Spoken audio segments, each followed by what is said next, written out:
A bit too much. A bit too much there. Alright, so let's go. Let's go. Still captures here even, alright. Need to check. Why is it default? Like this primary monitor should be default right now. Alright. The stock screen, yeah. Let's see. Do we even have Persona available here technically? Without Game Pass and stuff? Nope. But he can still. They don't know. Kick. Let's see. The International is live. Damn son. The Dota go in him. How's it going, Pony?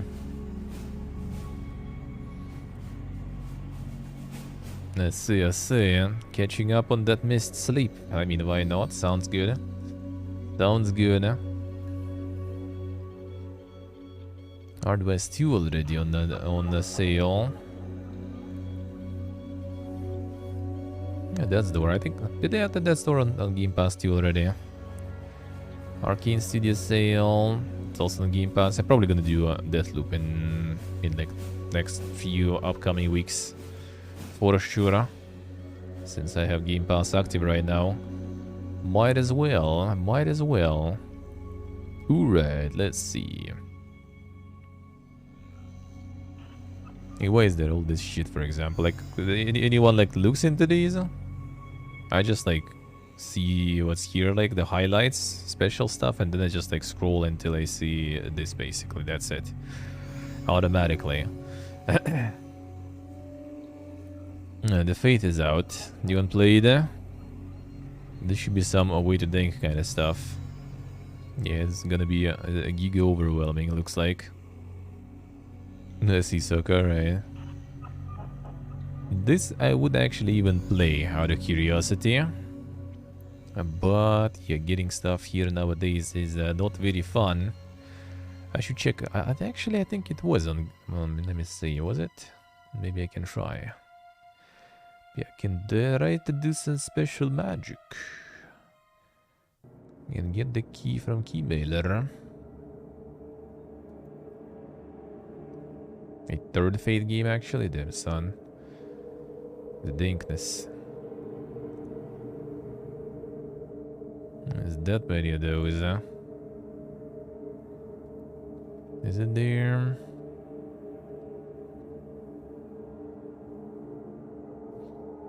Yeah, there is a lot of games with the Fate. No, it's actually not here. Unlucky. Unlucky. To get my contacts in New Blood Interactive. That would be a good move in general, I feel. But yeah, this one is a way to think, and reviews are pretty good. That'll be interesting to try. I like feeling like some of the more conceptual and think stuff to play from time to time if it's not too long. Yeah, like Scorn and stuff, you know. It's interesting. It's interesting to get into the analysis of how things work there. Becoming the gaming hipster. It's gonna stream in Fedora, man. I'm playing the art house games. Rimworld Biotech, them. That's the case when you see the DLC that costs like a game. And it has fucking overwhelmingly positive reviews. Holy shit. It's Tynan Sylvester for you, man. This guy's book is insane, actually. I need to finish it, dude. Like all this fiesta transpiring, it just kind of prevents me from reading and stuff. I need to finish his book, and then I'm gonna read his book again, probably. Because kind of like some of the things I need to memorize better from there. It is actually really good, huh? 24 euros, so yeah. That's the DLC with the price of the game, basically. And, you know, it's still overwhelmingly.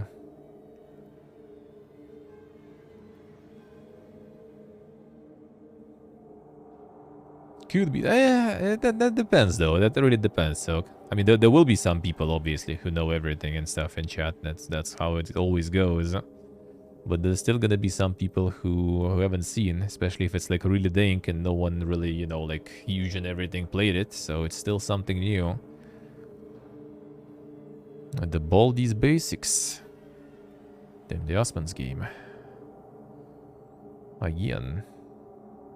Is it the classics? Which one? Like these I never really understood. What the fuck is this shit about? This I never understood. Yeah, this thing. Well, it's remastered now, you know. So I guess that's why.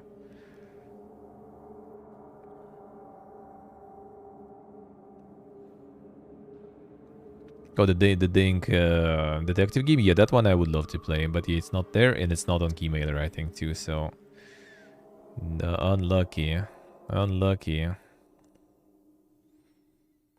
The Tenants. Oh, it's out of early access. Yeah, this one was really nice. The prologue was really good.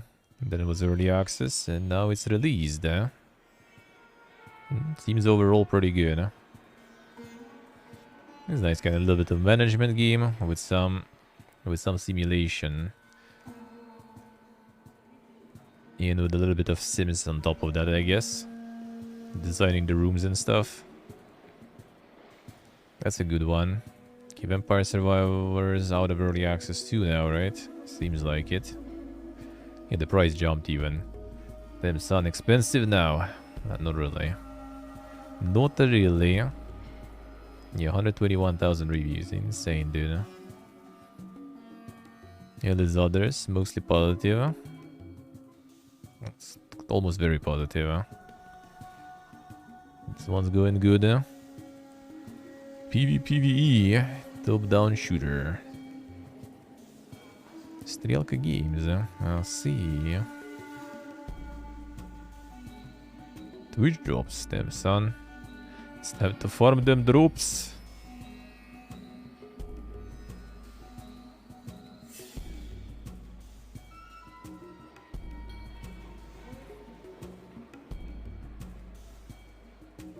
No NAE server option. Leaves me choosing Europe or NA West and having real hit or miss connectivity. But that bad between East and West EU? The fuck?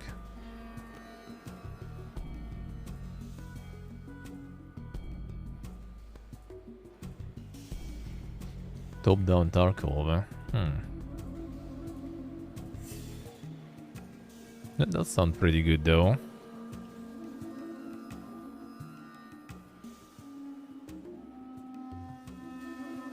Does sound kinda interesting.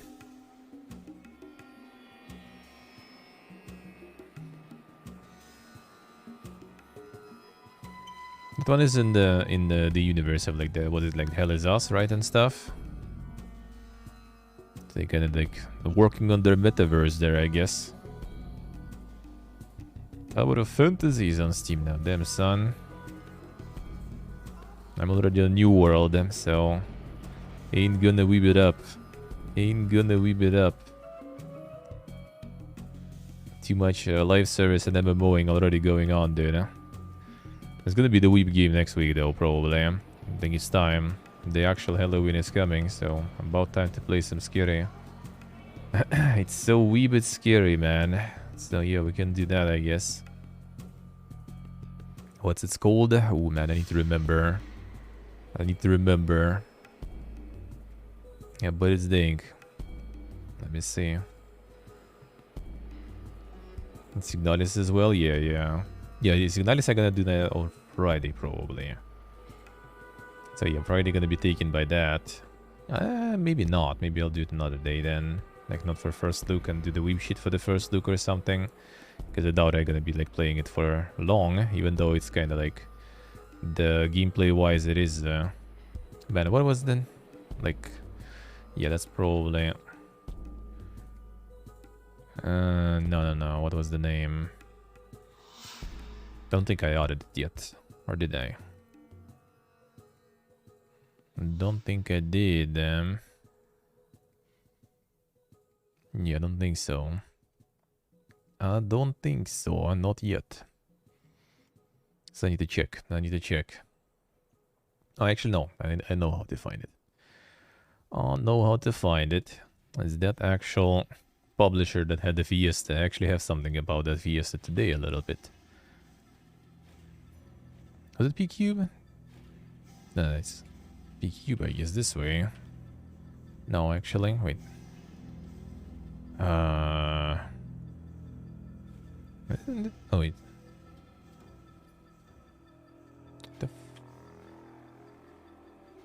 How was it? No, not this one. They published something recently too. Can find it through this, not this one though, I think, right? Potionomics was different publisher. This one is also nice, yeah, Succeed, yeah? That's a different one. This one is doing really well too. Yeah, PQ potion permit, let me see, maybe all their shit is also blocked here or something. No, looks like not. It is PQ, yeah, why are you giving me like the wrong? Well, I guess, yeah, they are complete. It should be, yeah, super bullet break, this shit. Yes, it's gonna be... Should be, I'll check. I'll check if everything is still in order there. So yeah, that's gonna be the overload, man. But yeah, we'll see. If the key and stuff still stands, then I'm gonna get that shit going. That's gonna be way to think. The proper horror game, man. Very positive, eh? So we'll see. We'll see how that will go. Alright. Is Victoria out? Be nice to play too. Oh, 25th of October actually, also soon, bro. I still don't have like the direct Paradox context, dude. I hope I will get approached by some good people with that. And that would be nice. That would be nice. 10 to 5 headed up. There's one actually also 5-head game that I kind of like. They must message me for like the main release, and I kind of missed it. There was a bunch of stuff going on. Now they sent me like a DLC, and I also was kind of like just like a bunch of other stuff. So I haven't answered them yet. Still, I marked as an unread, so I like remember about it, but I still haven't answered. Feels kind of bad. Should do that. Should do that. Checkbox body pack a 9. Dude, they farming. They farming 80%. The given Steam sale, yeah. I think Deal Requiem. Yeah, I think it actually released on like the next fest or something, and I had like a bunch of stuff going on, so I'm like I'm gonna answer them later. But I still have it marked, so I'm gonna message them. They also like directly approach, not through like the agency or something. So I kinda should probably give them a bit of exposure, a little bit, a tiny little bit. Like they're going good. Yeah, Potionomics was pretty fun though, the demo. Shift is exactly my favorite type of style. Holy shit, Rimworld and top sales. Damn son. Victoria too. And the SnowRunner and on Showdown. Damn, the Russian top sailors going brrr. Exquisite Rimworld enjoyers. And Victoria 3 appreciators. Insane. In the Parasitic. Survival horror minimalist. Screenshot may contain mature content. Bro, you should put that on all the fucking porn VNs and not on this one. It's probably like the gigapixel. I guess there's some gore and stuff, but you know. 3Dim's rip-off infected with a deadly parasite. You must save your research. Damn, son. Drag yourself through the corridors of a secret research lab on the remote asteroid. Fight off horribly mutated monsters. Inject countless syringes of vaccines and survive at all costs. Oh, that's interesting though. Yeah, it's not available, 500. It's not available. So I can't even check it. Yeah, that actually kind of looks interesting. A very interesting concept, yeah. Guns mainly loaded one bullet at a time. Well, you have one game. One-handed in a game, one-handed in real life. Everything is mouse controlled. Health bar is a parasite burrowing into your brain. Stealth sections, puzzles, story characters, various mutated monsters to fight boss fights, 4 guns. Damn, son. That seems good. That seems interesting. Golden Light of a Rose. Free. Action roguelike. And free. The fuck is this? Eat weapons, be scared, and question your own mind. The survival horror FPS. Prop hunt roguelike about meat. What the fuck, dude? Story prequel to Golden Light, which follows Rose during her first time in the gut. Damn, son.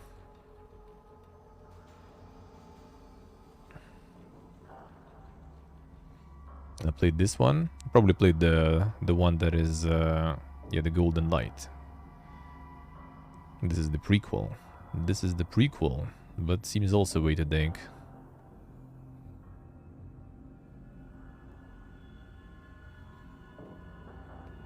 Yeah, I think I remember Golden Light, yeah, from how it looks.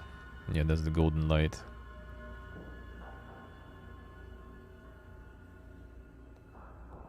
Yeah, this one Ella has.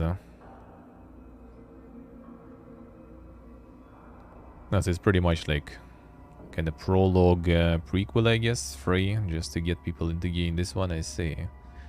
Smart. It's kind of interesting though how like there's a lot of games now that like don't even do the demos before release, really, or like prologues, but they like pump them when the game is already out. It actually seems like to work pretty good too. Bodymaker. That should be Playway or something, or movie games essay or some shit. Yep, Playway. There we go. Easy call. Easiest call of my life. Builder, designer, renovator.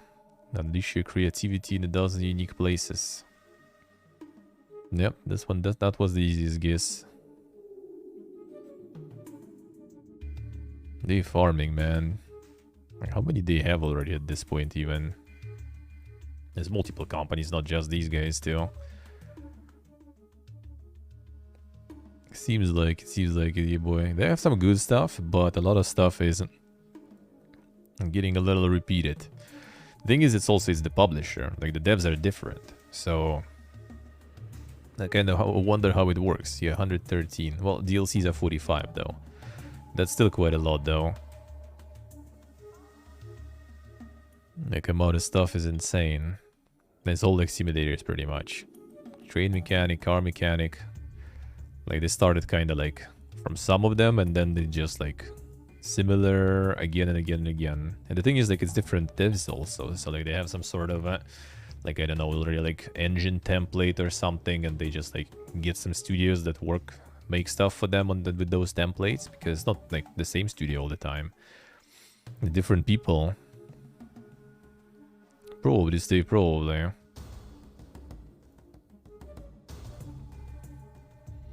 A lost command there. There's also more weeb stuff. Fast-paced Snake X bullet hell action game. Maneuver through enemies' barrage of attacks. Collect data points, deal damage, mix and match skill chips as you progress. Come intense boss battles and uncover the secrets of their program world. Yeah,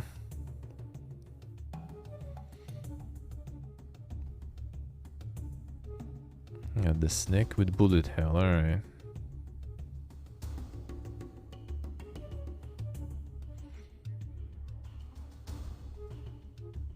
No, it's Victoria, not the CK. CK technically is on Game Pass without DLCs though, but still. It's the Victoria, but we'll see how the Victoria will release, how it will go. I can wait with that. Can play it at some other time, no rush. That's the waifus, yeah. And that's what they what they are aiming for, looks like. Yeah, CK played. CK streamed even already.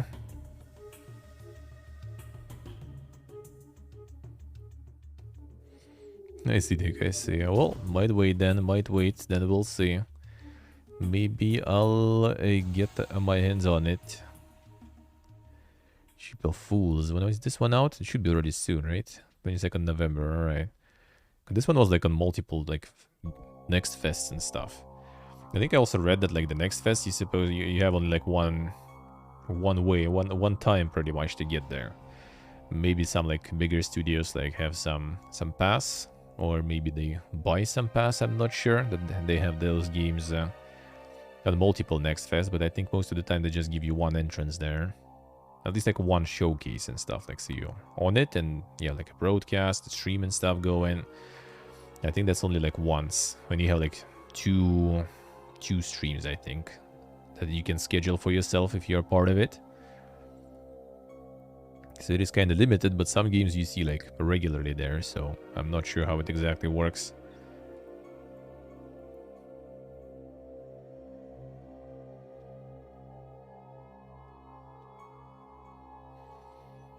Let me see, I see.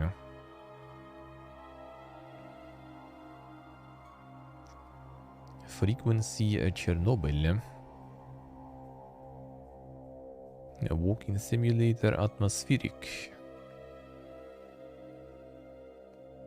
Adventure game about the secrets of radio broadcasts.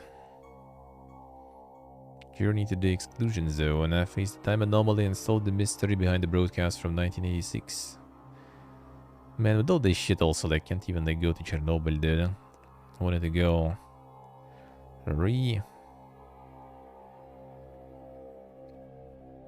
Now there is all this fiesta.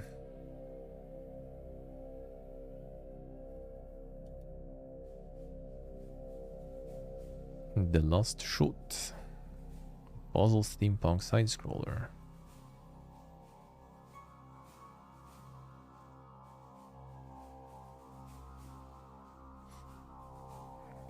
Rumata Lab, eh?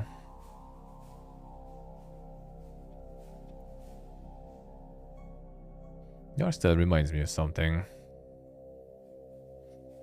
I guess, okay, I guess.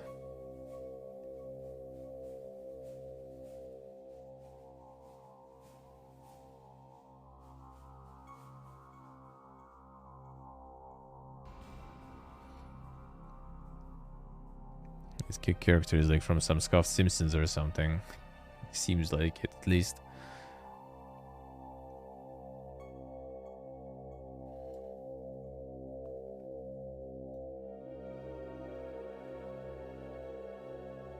I see like the point and click stuff though, mostly.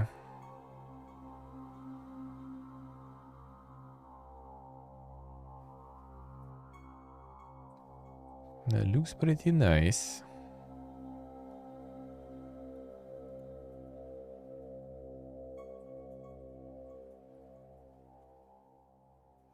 Way too ding, but nice.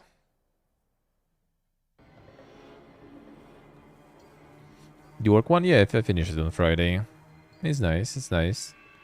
It's pretty short though, but not bad. The Bad Neighbor game series? No, I think it's like... No. Also like the point and click stuff. Like the stylistically, the art-wise.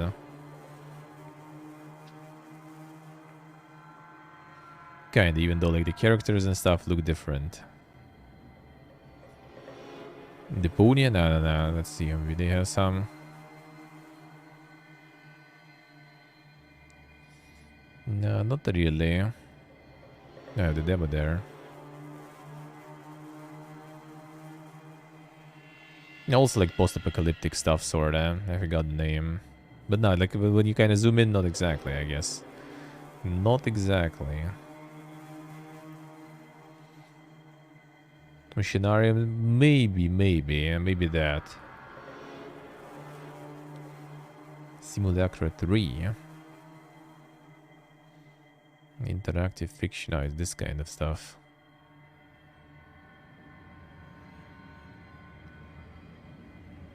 Oh, the interactive fiction, I see.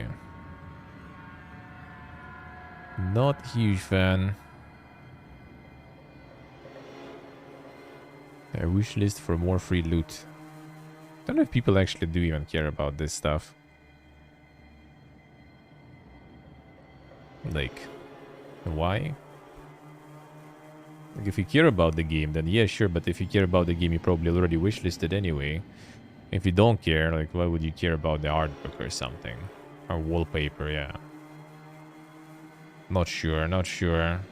Maybe I'm wrong, though. Maybe it does work. Oh, wait, Yomavari, another one. There's plenty of those, right? There's like 2 or something I remember before already or something. I think Ella even played previous ones, right? There's a third, I see.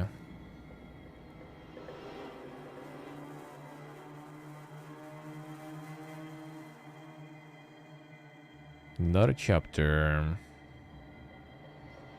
The 5th of October, I see.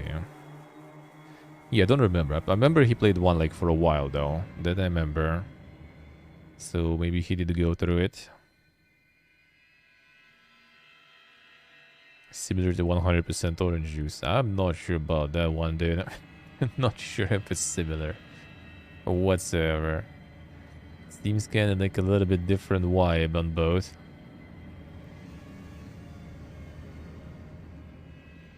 From the colorful weeb tabletop to some horror stuff. Not sure. Alright, let's see.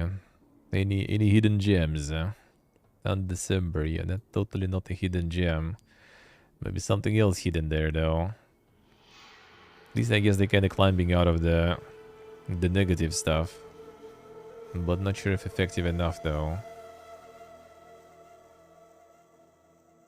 How's the molding?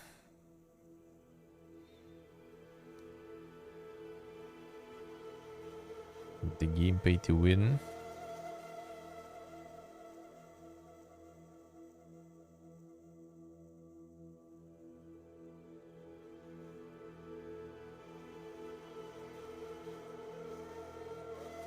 Do all the microtransactions, yeah.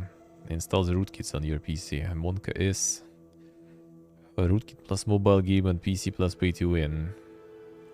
I think they will also install that stuff.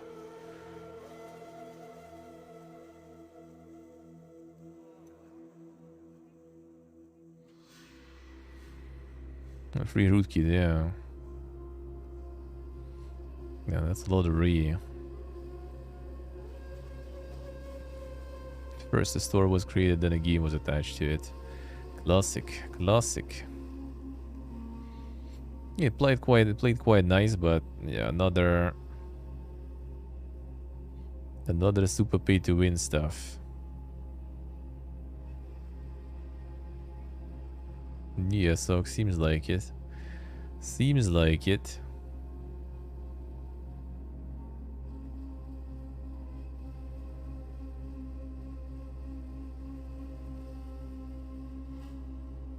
Yeah, scoring. That's the mostly positive. Going 73%. Not bad, not bad. I'll just give it some more time. And it's gonna be very good.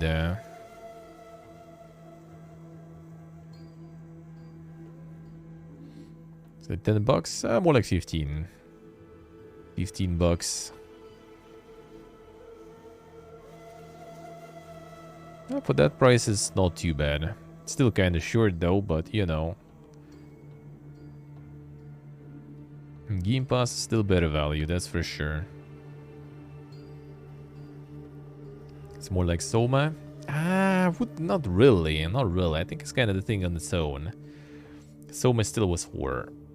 Or this was trying to be horror, and it has like clear story. Scorn doesn't really have any. It's just kind of like, you know, come up with the story in your head yourself, and yeah, like zero horror whatsoever. Not even trying, I guess. Let's put it that way. Yeah, Asterix went pretty well too. Getting to very positive, nice. That started also like as mixed or something, I remember, right? So that is actually a really good path they went through.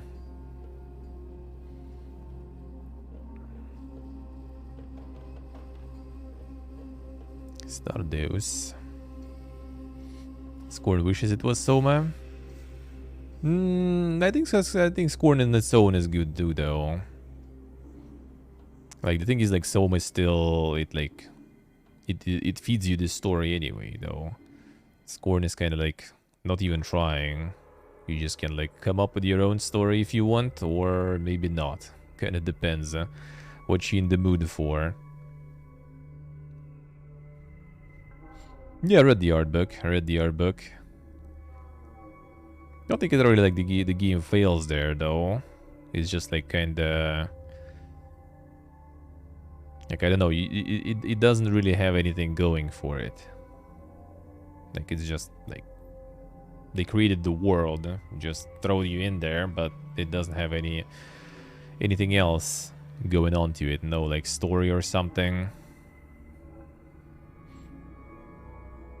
The two whole levels outright cut. Well, I mean, that's kind of bad and sad, yeah, but yeah, I don't think it like fails really in this one. The only thing that is like important that they don't really kind of telegraph to you is like the wall, like how you get born into the world. But that's actually kind of was for the better, because as soon as I read the art book, I just realized how our theories about everything in the game were just better than what it actually is, you know. Yeah, I think we managed to figure something out, and it was better than what they had going there. Understand 70% of the game without reading the art book? Yeah, pretty much. But the thing is, that was actually kind of good, because when we didn't understand shit and didn't read the art book, we actually spent an hour like replaying some of the segments and trying to figure out what's going on and get some sort of idea, and we did sorta. And then you read an art book and it's just kind of like, well, alright, so whatever we came up with, it was kind of all pointless, because, you know, that there is no deep meaning or something. Everything is very basic and straightforward. Like there is no message. Like Soma clearly like has some sort of philosophy and some sort of like message to send to you.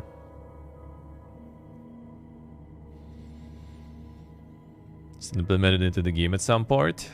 I mean, if they would want to, they could, but yeah, I don't think they really wanted to. I think that was the goal, kinda. Just, you know, make the world and make people come up with something themselves. That's it.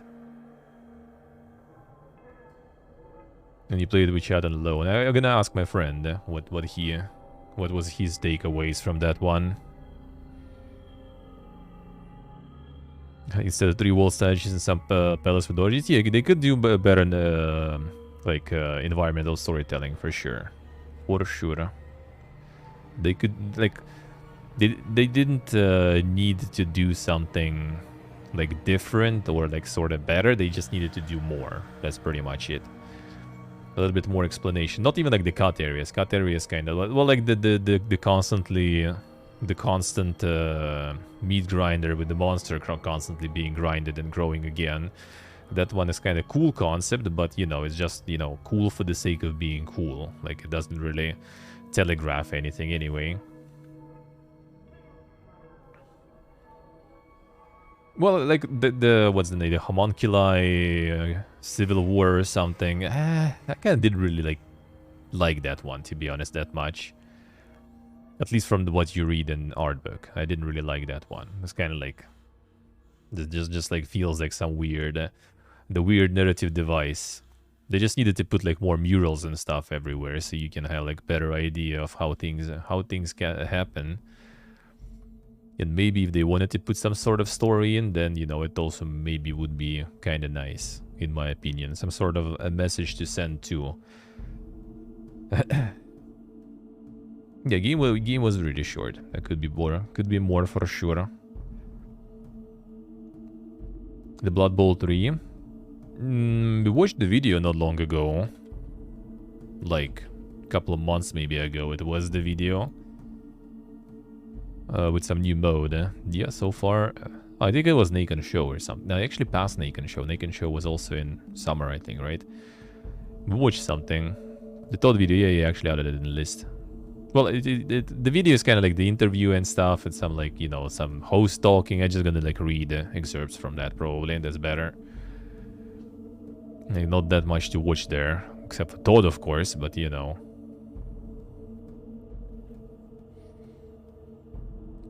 Yeah, there is the beta. There was the beta. The end of summer seems like. Well, actually, not in the. Oh, wait, no, it's beginning of summer even. So there was a beta going. Probably gonna be delayed then. I guess. Like if there was a beta early summer and there's still no more info and it's supposed to be this year out. Oof, another one for Q1 2023. Another one bites the dust then. Alright, let's continue. Now this is not the not the Rimworld devs actually, no. That's someone else. But there's a lot of games that kind of try to get the feel. Nice, the XD developer and publisher Twitch VOD. With mixed reviews. No, it's better reviews than on December, I give them that. What's with this one? Also a bunch of pay-to-win stuff.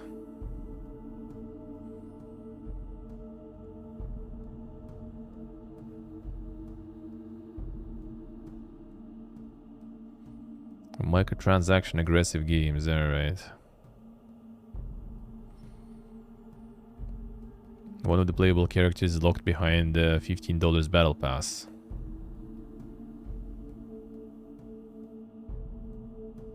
Well, I guess if you can do that battle pass free to play, then that does kind of sound weird. Kinda sound weird. 3 flopped like a year ago. It was longer than a year ago, I think. I think it's been a while actually already for 3.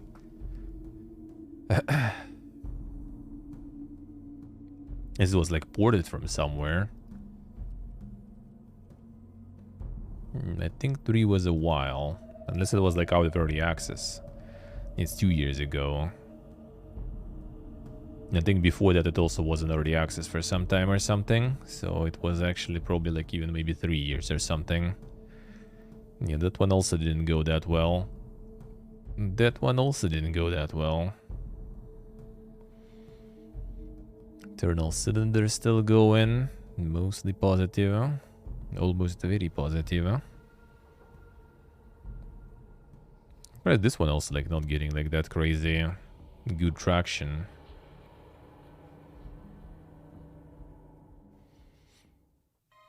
Full release, I think it's full release usually. Like if it's early access, but as soon as it's out of early access, I think it like switches the date to. I think you can probably control it yourself or something. Alright, now let's see us here. Thank you for stopping by. Enjoy the gym. Sounds good. Sounds good. Celtic Chapter 1. Yeah, this one is going insanely good even. Like 99% positive. Amazing. And that's for the chapter. The first chapter. Not bad. Not bad. Played the demo before. That was good stuff. Clean up the arena we saw last week. That's a good one too. That's a good one too. And Lost Eidolons. This one initially I think was kind of like mixed or something for some reason. I'm not sure. Oh yeah, I remember we saw, right? Because of the time turns. Okay, I remember now. Because the turns were timed.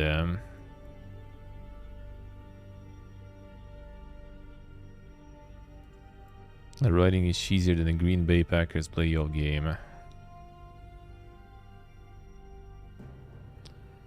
Non-weeb Fire Emblem.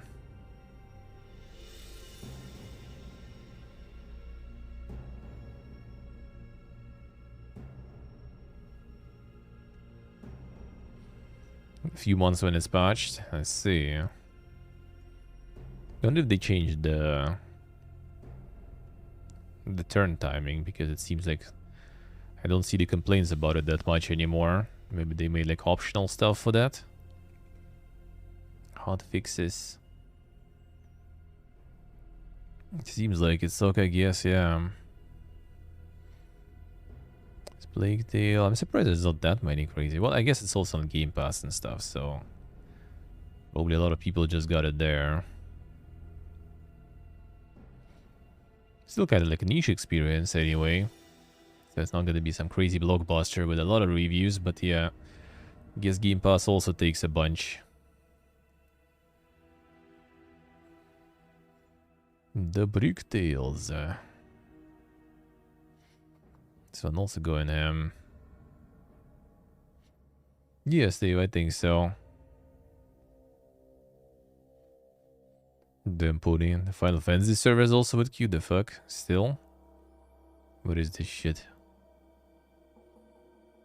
Yeah, New World queues or something. It's gonna be gone soon though, I'm pretty sure. It's gonna stabilize soon. Gulshan, hello.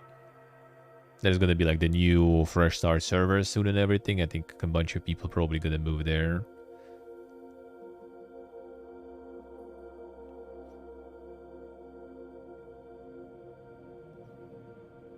Dragon Ball The Breakers. Online asymmetrical action game. The fuck? 7 ordinary citizens tries to survive at the Raider. One of the Dragon Ball rivals. Oh, I remember something like this we saw. Says the Dead by Daylight by Dragon Ball. Alright.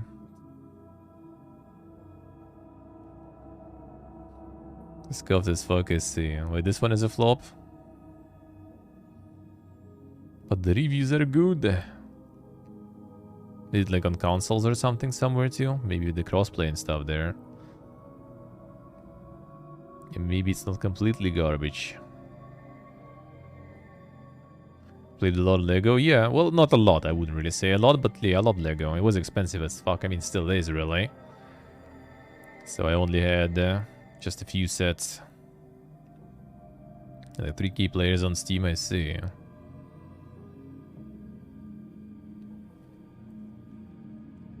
Hey, Onyx.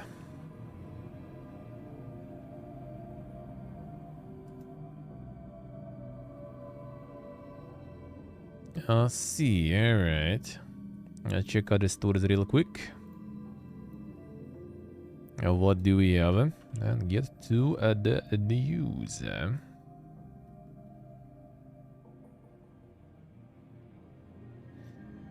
The accused do make you mad. That is true. Spicy and humorous games for grown-ups only. Nice.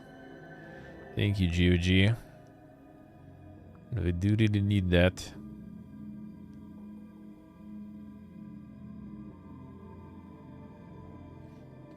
So now you know even less what you can click and what not.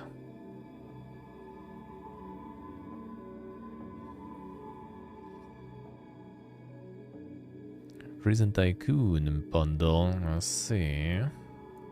In the Lost Stand Aftermath.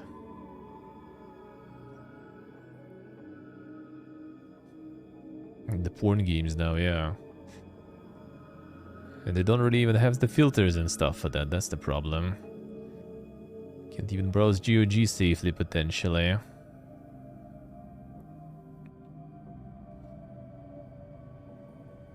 And that's a big PPA, I would say.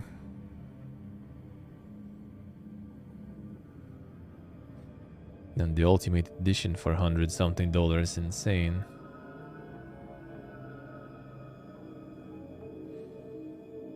Evil Within bundle. Fahrenheit. Here's the hoodie cam. Our one and only. And randomly Arcanum there too. Between hoodie cam and house party, you get yourself some Arcanum of Steamworks and a Magic Obscura. Nice. What a time to be alive.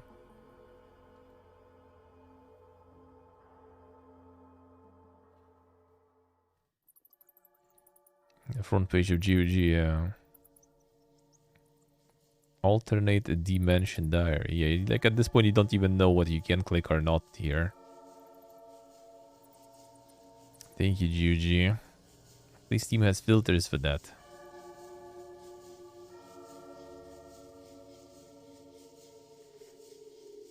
And last time I checked, I haven't found any here, so unless they maybe added some, I need to look into it again, but yeah, I don't think I've seen it. Yeah, this one is actually pretty nice. This one I played. Finish it on Friday. It's pretty short though. But other than that, pretty good. Pretty good. By the 2077 map, yeah. Next playthrough. I'm gonna get the new DLC with Sasha Grey as a radio host. Insane cameos. And they keep going with it.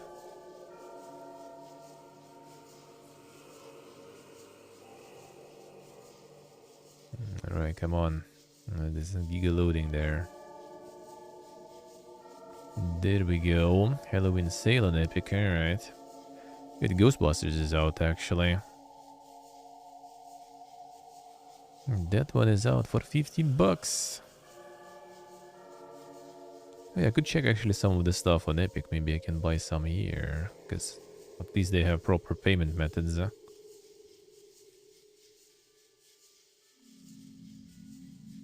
Gotham Knights, yeah, you can probably do shit here. Just press it. And no. Classic. See, so okay, see.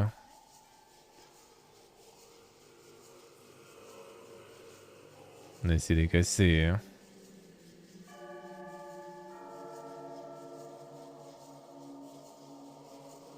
Evil Dead the game on discount, by the way. Oh, Fallout's on sale. The first one. Now on Epic. Damn son, the Epic Fallout. And Fallout 3 for free. Get him. Get him. Mechanic is gonna be for free too. That's insane. Is it which edition?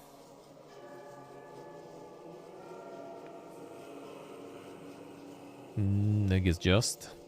It says like that it's some, I think. Should be some edition, I feel. 1 second. Is it something on the picture? No, not really. Mechanicus. Nah, doesn't look like it. Because it'll be the edition with the OST. That's godlike. That OST is... it slaps, dude. It slaps hard. Harder than I do. Fallout 1 and 2 hold up is really good. If you don't mind like turn-based combat and stuff, it's really nice. I would say they are amazing. Like with graphic mods and stuff, they look pretty good. I mean, it's not even graphic mods, it's the widescreen mod you need. You need widescreen mode, you need the world map, like, how is this called? I don't remember, like, also like world map mod, I guess, or something. It's basically slowing it down. So you kind of slow your PC down. For the world map travel, because otherwise you just teleport from city to city and miss all the encounters and stuff. But yeah, other than widescreen and like world map stuff, it's good. Play without any mods. Well, you need widescreen, otherwise it's gonna be kinda scuffed. Yeah, well, unless you don't mind like the black bars and stuff, right? But like widescreen mod is actually really nice. I like it. It kind of like zooms the game out, so it actually like even looks, for my taste at least, looks good even. And then yeah, the world map stuff. It might be part of some patch already though, but yeah, there is just like the app you launch that you can like adjust the speed you travel and the frequency of encounters on the map. That's it. I would recommend. It's pretty good. Everything else, like if you don't mind turn-based games, is amazing. Like XCOM or something, for example. It's really good. Combat is nice and everything. I love it. I love it. Oh, the Hukes. Alright, still missing a couple of games that are not available here as always. Classic, classic.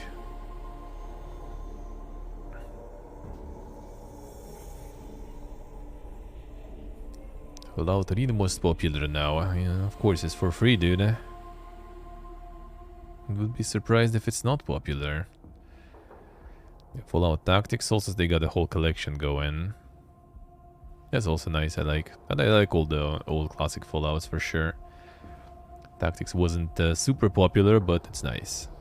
It looks good, plays good. It's different though, but yeah, that one is the Giga Tactical. Well, it's just the tactical part. Nothing else. Games with achievements, damn son. What a unique feature.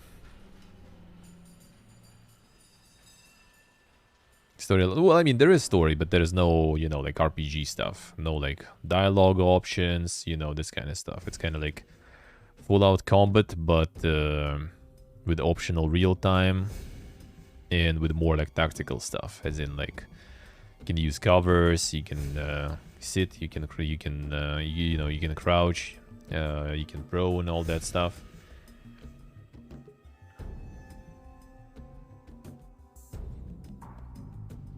I see, Steve, I see. Sounds good, huh? Sounds good, huh? Yeah, here's the whole collection. Should be like a bundle, I guess, or something. Do they have by any chance? Kinda doubt it, but let me see.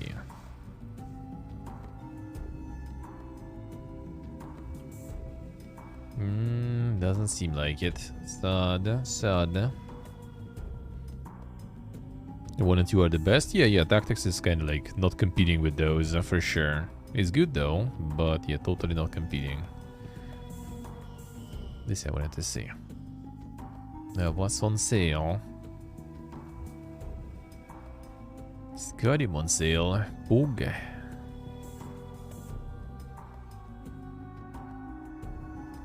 A full catalog. Not even discount coupons. Come on. Come on. Outlast monorail stories for Halloween. Okay. Let's put in what kind of... Well, actually, yeah, I guess it's just like the autumn sale, basically. Yeah, an imitation also not very scary, I would say. A railway simulator.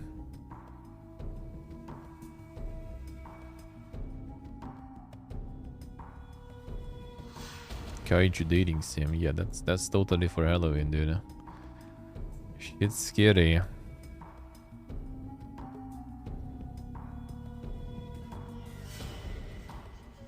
And the classic Doom and everything. Yeah, Epic decided to get some classics on board, seems like. They go ham. They go ham.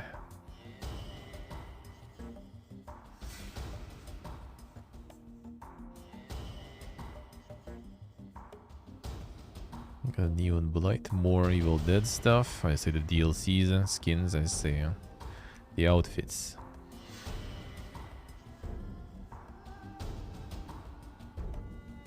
The Game of Thrones, the board game, they'll see them, son.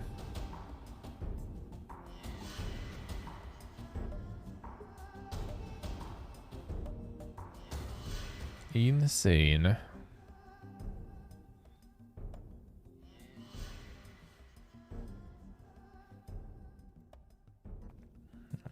Soundtrack. Let's keep the DMC port.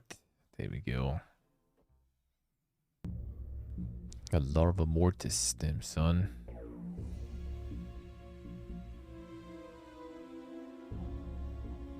Oh, Iratus, nice. There's a bunch of DLCs and stuff already for it.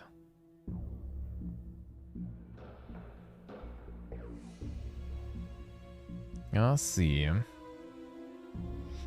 Major Kickstarter game. Project. Well, project's plenty. Games, yeah. It's tabletops now. Kickstarter now is a tabletop galore. That's what gets a fuckload of money there.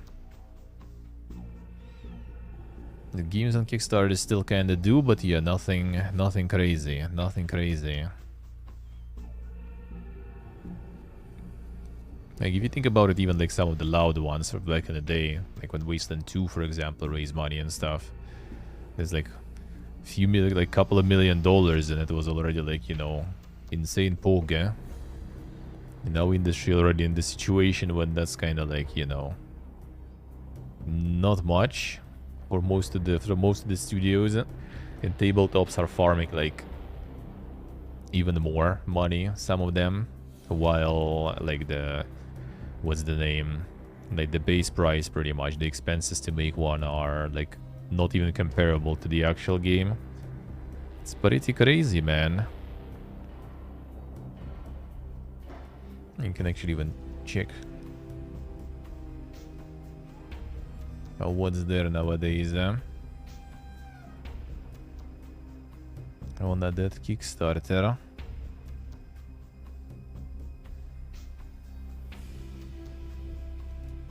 Oh, there's novels even raising money there.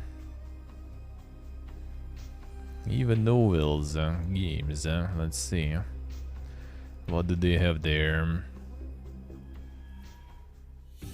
The modular disc. Nice game. My favorite.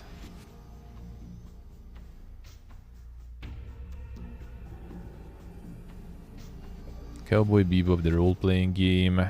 Monty Python's co-curricular medieval reenactment program. Alright. Tarot deck journal. Oh, it's worn into the deep wood. Yeah, more tabletops. More here. Mandragora. No, actual what? Like that's some actual game there. Yeah, 230 key of 110,000 goal. The epic mega grant recipient, actually.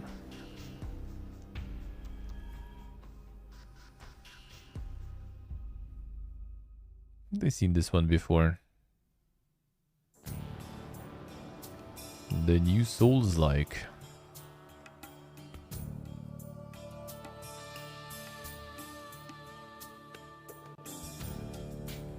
It's a W stuff a lot? No idea, actually. No clue. Wouldn't be surprised, no? PC games. Yeah, the visual novels, I think, like last time we checked, there was like mostly visual novels. Visual novel. Visual novel.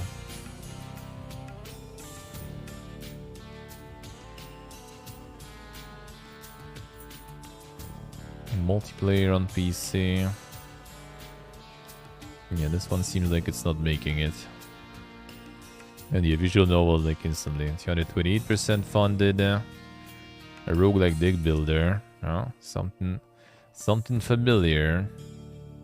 Colony sim. Yeah, that's the visual novel. Oh, this one also. This one actually didn't get anywhere. Interesting. Detective visual novel, hardcore roguelike game. Bet 5% funded. 52 hours to go. Yep, that one didn't make it. That one didn't make it.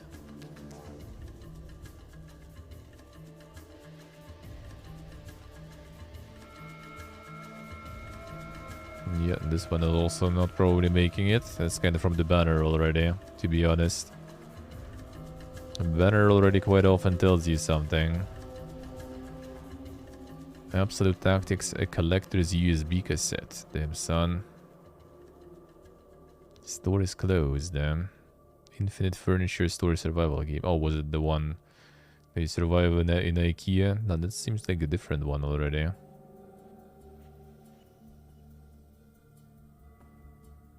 Yeah, there's not much games in general even. That's pretty much it. I see, Steve, I see. 14 projects, games, PC. Well, I guess on consoles there's even less. Strategy games, yeah, it's mostly like, where's the... I'll go with the board ones. Oh, wait, the visual novels go separately, looks like. Yeah, it's like the whole category. So like 14 games in general, and 2 of them already were visual novels or more, and there's 16 on top of that. Even more.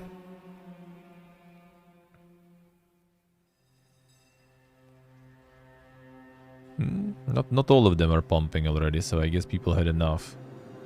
Somewhat enough. And even Booba is not making it anymore. Seems like it, seems like it. 18 plus BL, a visual novel.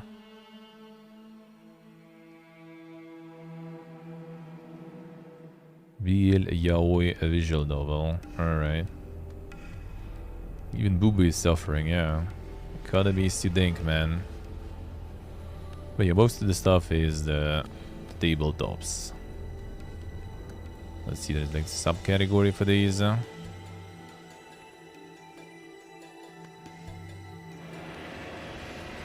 The tabletop games, yeah, there it is.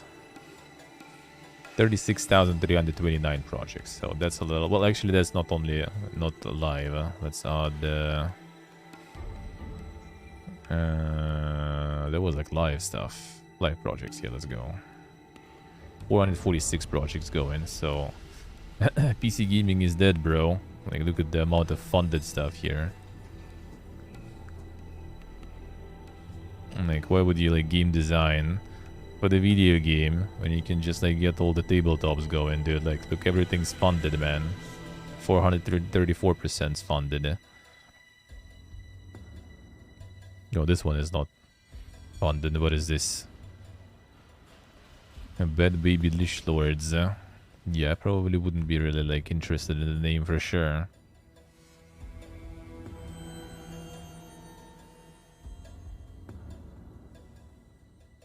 He's like only one that is not. Oh, the second one. Iron Thunder. Them things. Yeah, that's also not making it. Them Secret World. The Secret World for 5th edition. Oh, the one and only. 300% funded. Yeah, I mean, there was like Elden Ring and stuff too. I think it was Elden Ring, right? I guess they already raised the money and done. Like a lot of companies doing like licensed tabletops, they also just like fundraise on Kickstarter anyway. Even though they're working with like some huge franchise, they still just fundraise.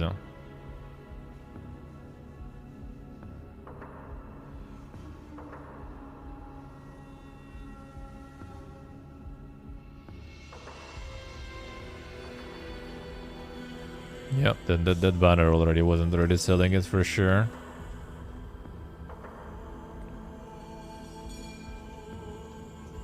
Legendary figures: Biden, Trump, Putin, Xi Jinping.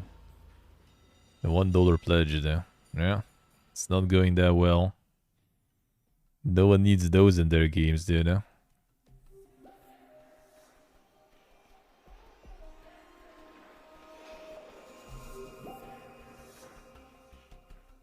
A Goblin tray. Foldable magnetic storage tray for board game.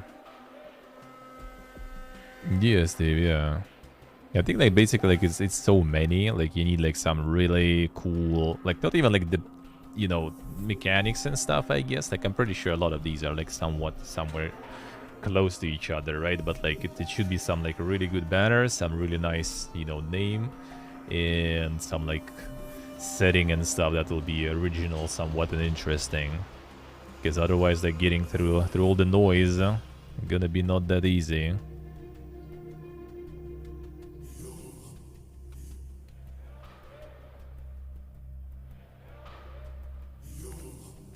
Engineering vehicle for 28mm war games. Yeah, like a bunch of like models and stuff for other type of games. 3D printable Swedish vehicles. Damn, son. Gonna make it though. Probably. Damn, even Fury didn't make it. What a bad economy, dude.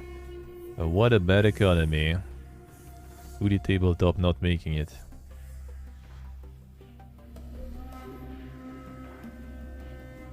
Turtles, 3D printable miniatures. Damn, son.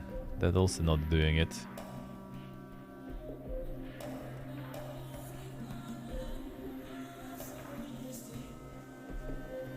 Yeah. That's what you do. Yeah, Scaly's made it though. Scaly's made it. Just buy a real turtle, yeah. The wonky wheels, yeah, that looks way too dank already from the banner.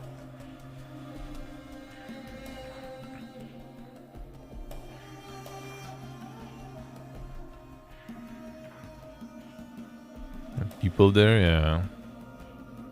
The super art style.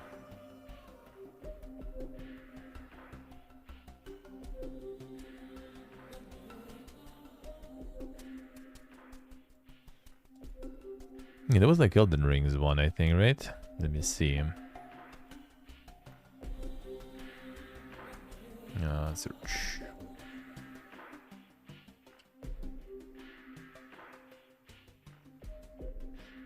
Elden Ring, the board game. Ah, it's gonna. It didn't start even yet.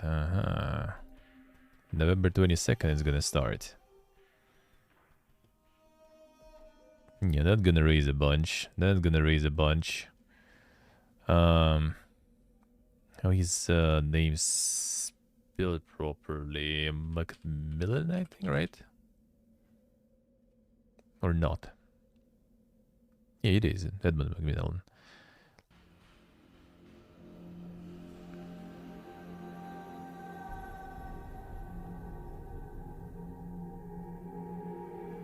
I'm gonna show his project like this. His projects.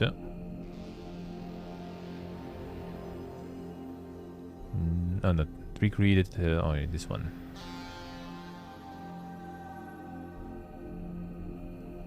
Yeah, this one went also quite. Yeah, 2 mil. 2.5 million for the tabletop. I don't remember like how much was even like the goal. 50,000 was goal. He got 2,650,000. Yeah, no. So yeah, it's insane. Actually, wait a second. What was there? Is it delivering already and stuff?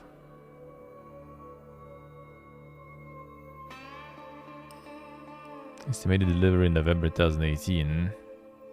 Barely made it, yeah.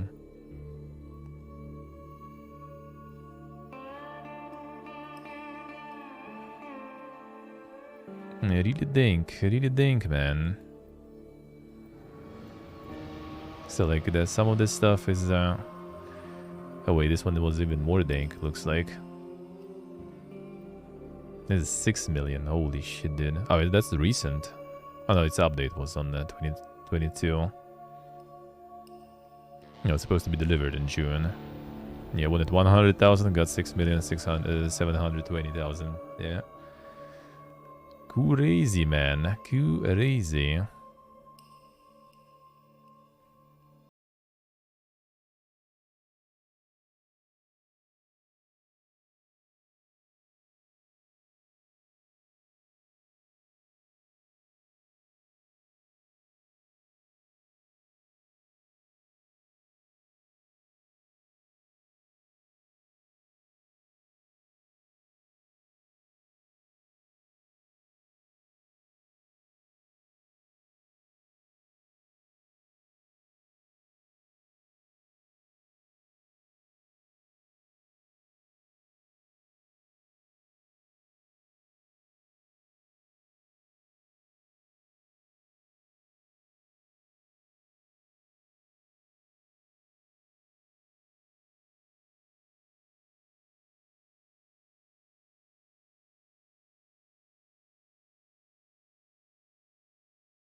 Started, looks like one of the oldest one, I guess. Yeah, so they like, you get the license. You would expect that, like people who hold that license, they will like, all right, guys, here you go. You get our franchise. We want you to do everything. And they just like, well, let's go to Kickstarter and fundraise. But I guess that's how it works. I don't know. Let's see. So, okay, see. Whose Bloodborne was actually then? Not theirs? I thought it was theirs too. Bloodborne, the board. Yeah, it was. Come on. Come on. 4 mil. Oh man, these guys also farming. Oh yeah, Dune and stuff. Oh, Cyberpunk. Holy shit. Yeah, these guys farming even more. They farm Marvel. Yeah, Bloodborne actually is a good tabletop. That doesn't look like one we had though, is it?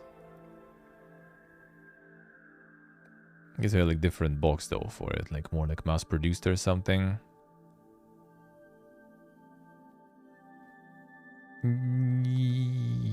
Yeah, this one is a little bit more kind of like extended, I guess, or something. Yeah, we don't have like that many figurines and stuff. Maybe like more portable version of this, I guess. Interesting. Oh yeah, this one also has like even more DLCs. All right, the one I have had less DLCs. Holy shit. The Chinese knockoff. Now it's also from them, but it's like they got some separating. I think it is also from the Kamon. Core box contents. No.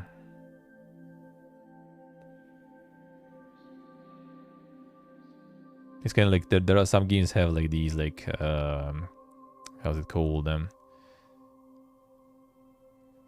like portable versions pretty much so that you can take with you, you know, like on the train or something. So I guess that kind of what we got. So it doesn't have like all this like, you know, like crazy amount of stuff that you put on the table, like all these boards.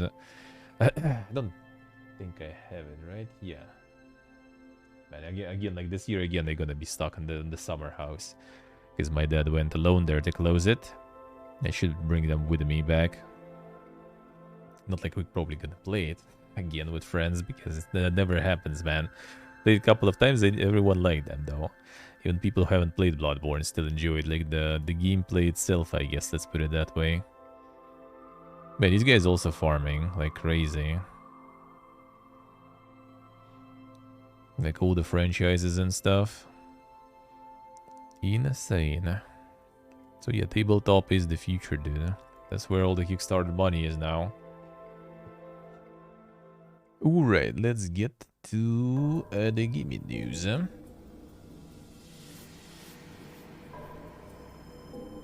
is actually like not that crazy much. Outside of like some of announcements and everything. There is not a lot going on. This week seems like. Alright, the Silent Hilo time. Oh, they actually embedded from YouTube. Nice, that's very good. Finally.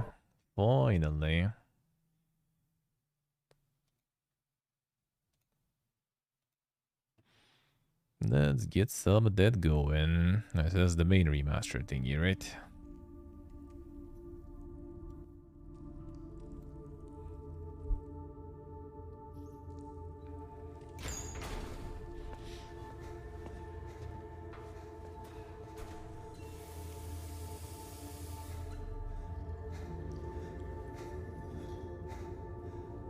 Hey Zach Mac, hello. How we doing, man?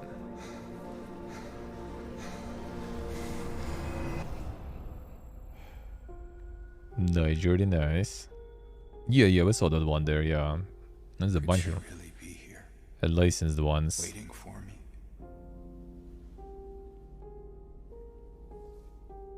Mary died of that damn disease 3 years ago.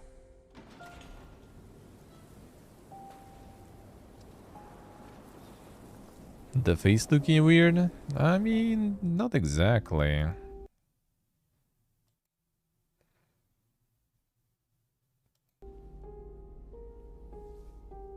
Mary died of that damn kinda, I guess. Older and way more tired. I actually don't really feel that like that much older. Like he's seen shit for sure. That's 100%. But I don't know, at least like the bottom part of the face seems quite like young, I don't know. Mary died of that damn disease 3 years ago.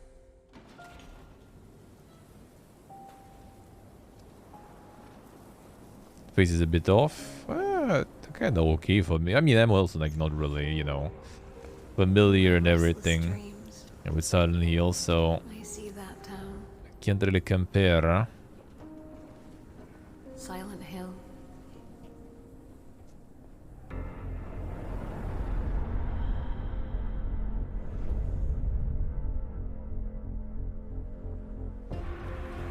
Hey, Mark.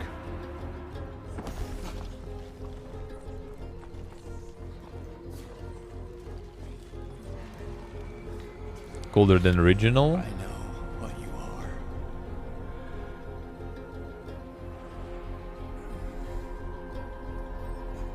Yeah, I think it's just like, you know, the stub and everything that he's Why I needed you. seen shit.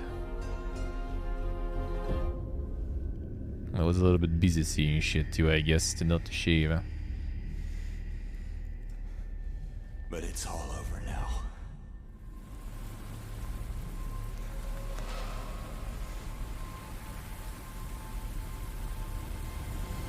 I don't need you anymore.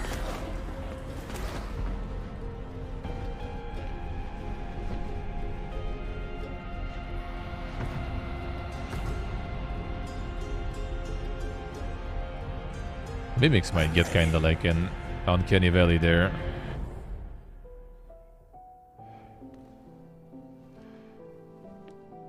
Since it's probably not mock-capped. Or is it actually? Oh, they also went... Okay, that's actually mock-capped, okay.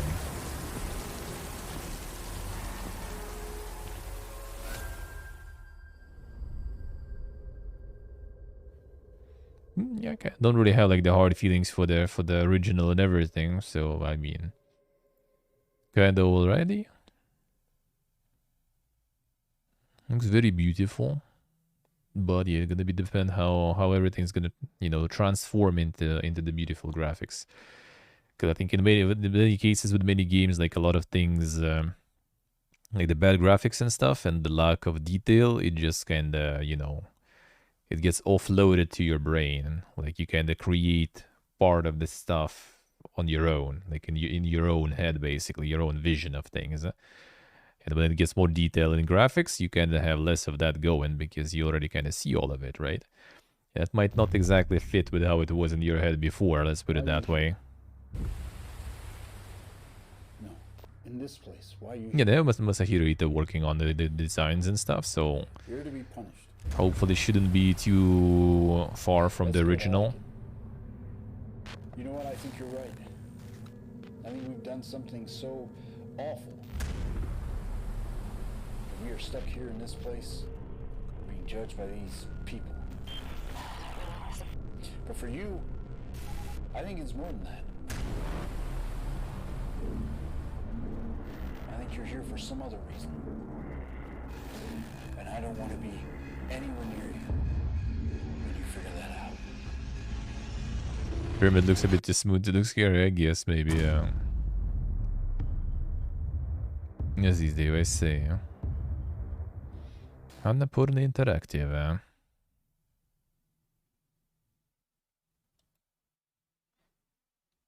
Two different opinions already, bro. There will be plenty. There will be plenty. Observation and stories untold. And this one is Return to Silent Hill. Alright.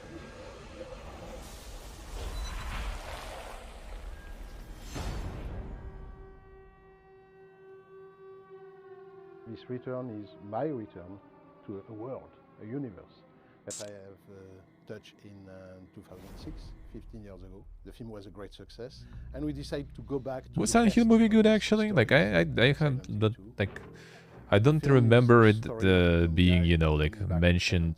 Where he has known it was good, right? All right. Because I kind of like thought back in the day, like that it's just another gaming adaptation, and back then, like pretty much all of them were shit. So to convince Konami that there is a new version of Silent Hill that needs to be done, and they are 100% on board. Surprisingly great. All right. In the first Silent Hill, we were exploring a world. The world of this small town, completely closed into the I see, Mark. All right. It was like be trapped into a Twilight Zone. But in the second game, you know, the creator of the game have changed the rules, you know. We were basically going back to Silent Hill, the same town, but we were looking this strange world. Yeah, just the director's talk. All right, I see. The point of view of the I role see. we were playing. Mary, could you really be in this town?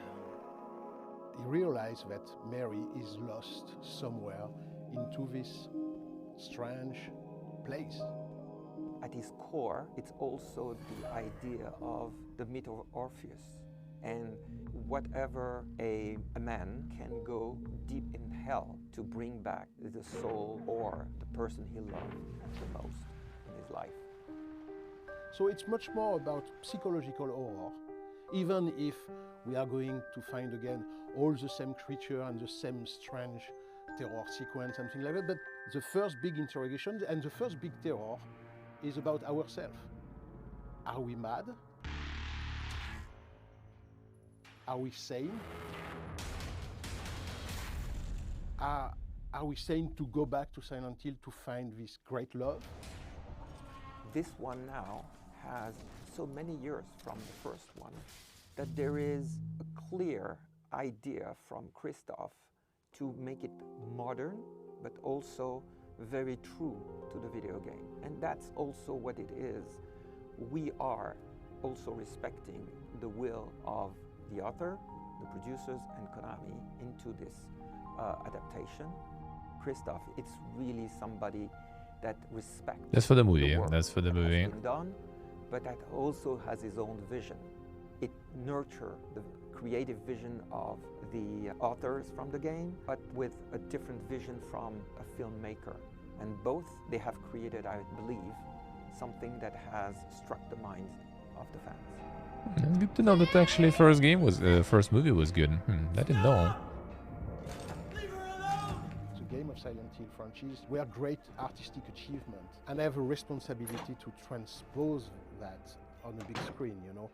Christoph is a real gamer. He has been immersed in this world. That's why the first film was so well received by the fans of Silent Hill, because they felt that I was one of them, and it was so important for me to respect the original creation, you know. That was the base, the start of everything. Everything starts from this respect. So I'm going with a maximum of humility, a maximum of respect. Yes, yeah. But at the same time, I have quite a charge, quite a goal, which is how to transpose the language of the game, which is entirely about immersion, into a tale, into a story that we can tell in 90 or 100 minutes. The monsters are also one of the key elements that the fans are waiting for. And we are updating those in a way that the creation is similar, but they will be striking.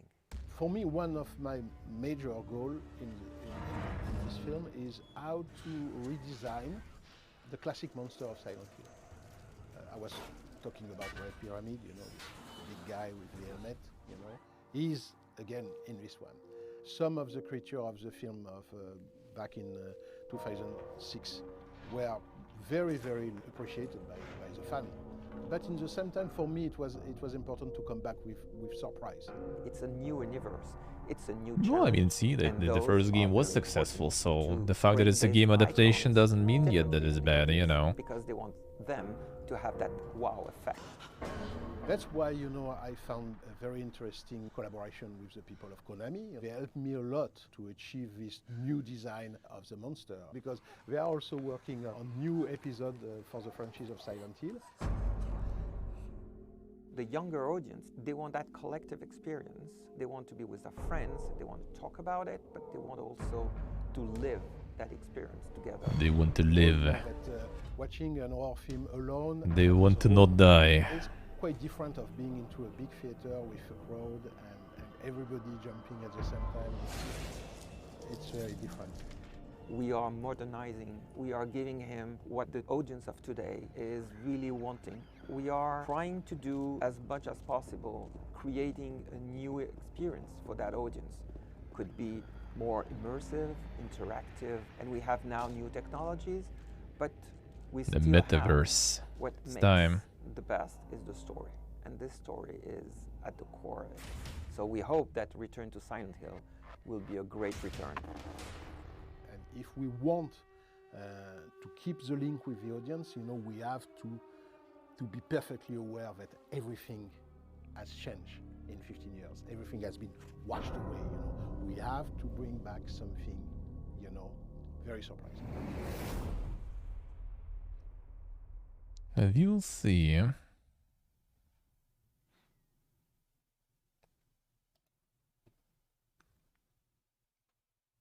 Yes, exactly like I say.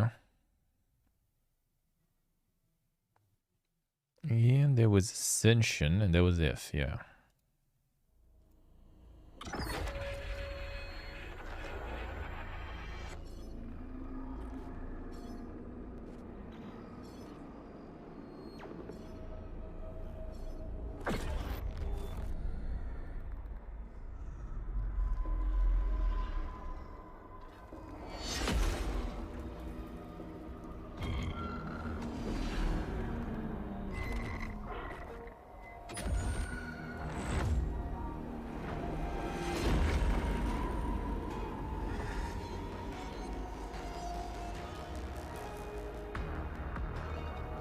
Before a synchronous multiplayer game. Let's go. That's why the chatting and everything.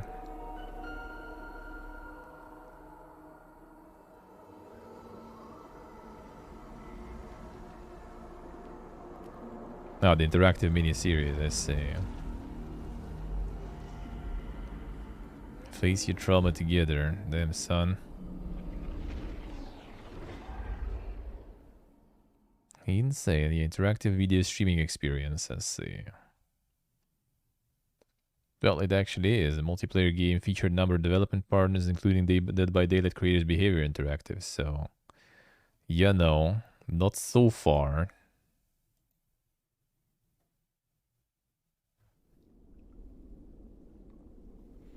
And that's the F.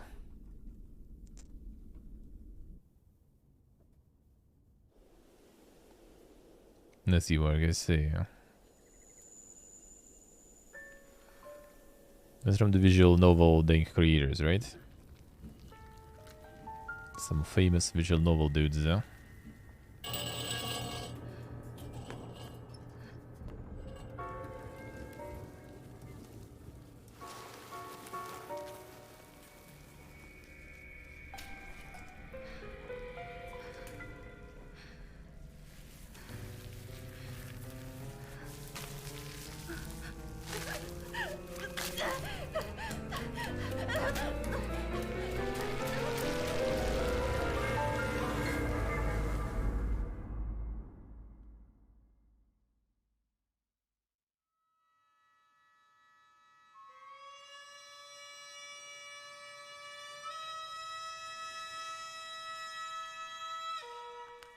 Kajimbo way to think.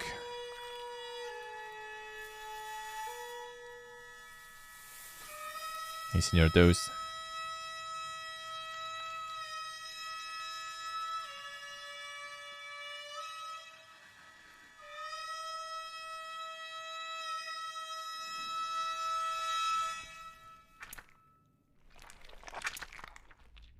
Kajimbo sure likes that.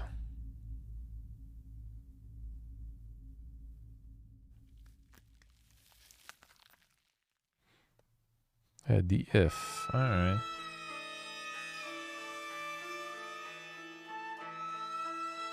Yeah, that's the... some super visual novel person.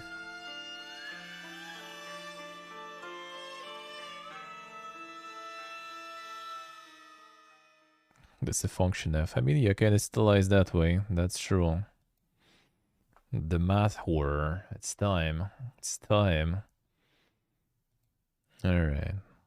Well, with all the announcements. We'll see. I mean, I think they just can't diss Konami after all, dude.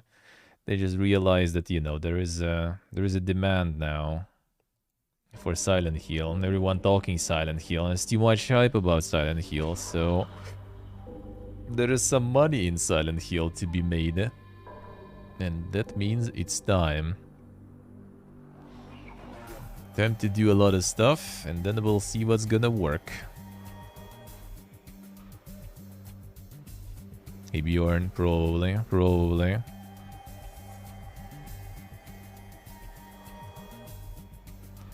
Warner Brothers Games announces a Mortal Kombat Onslaught, a mobile exclusive RPG.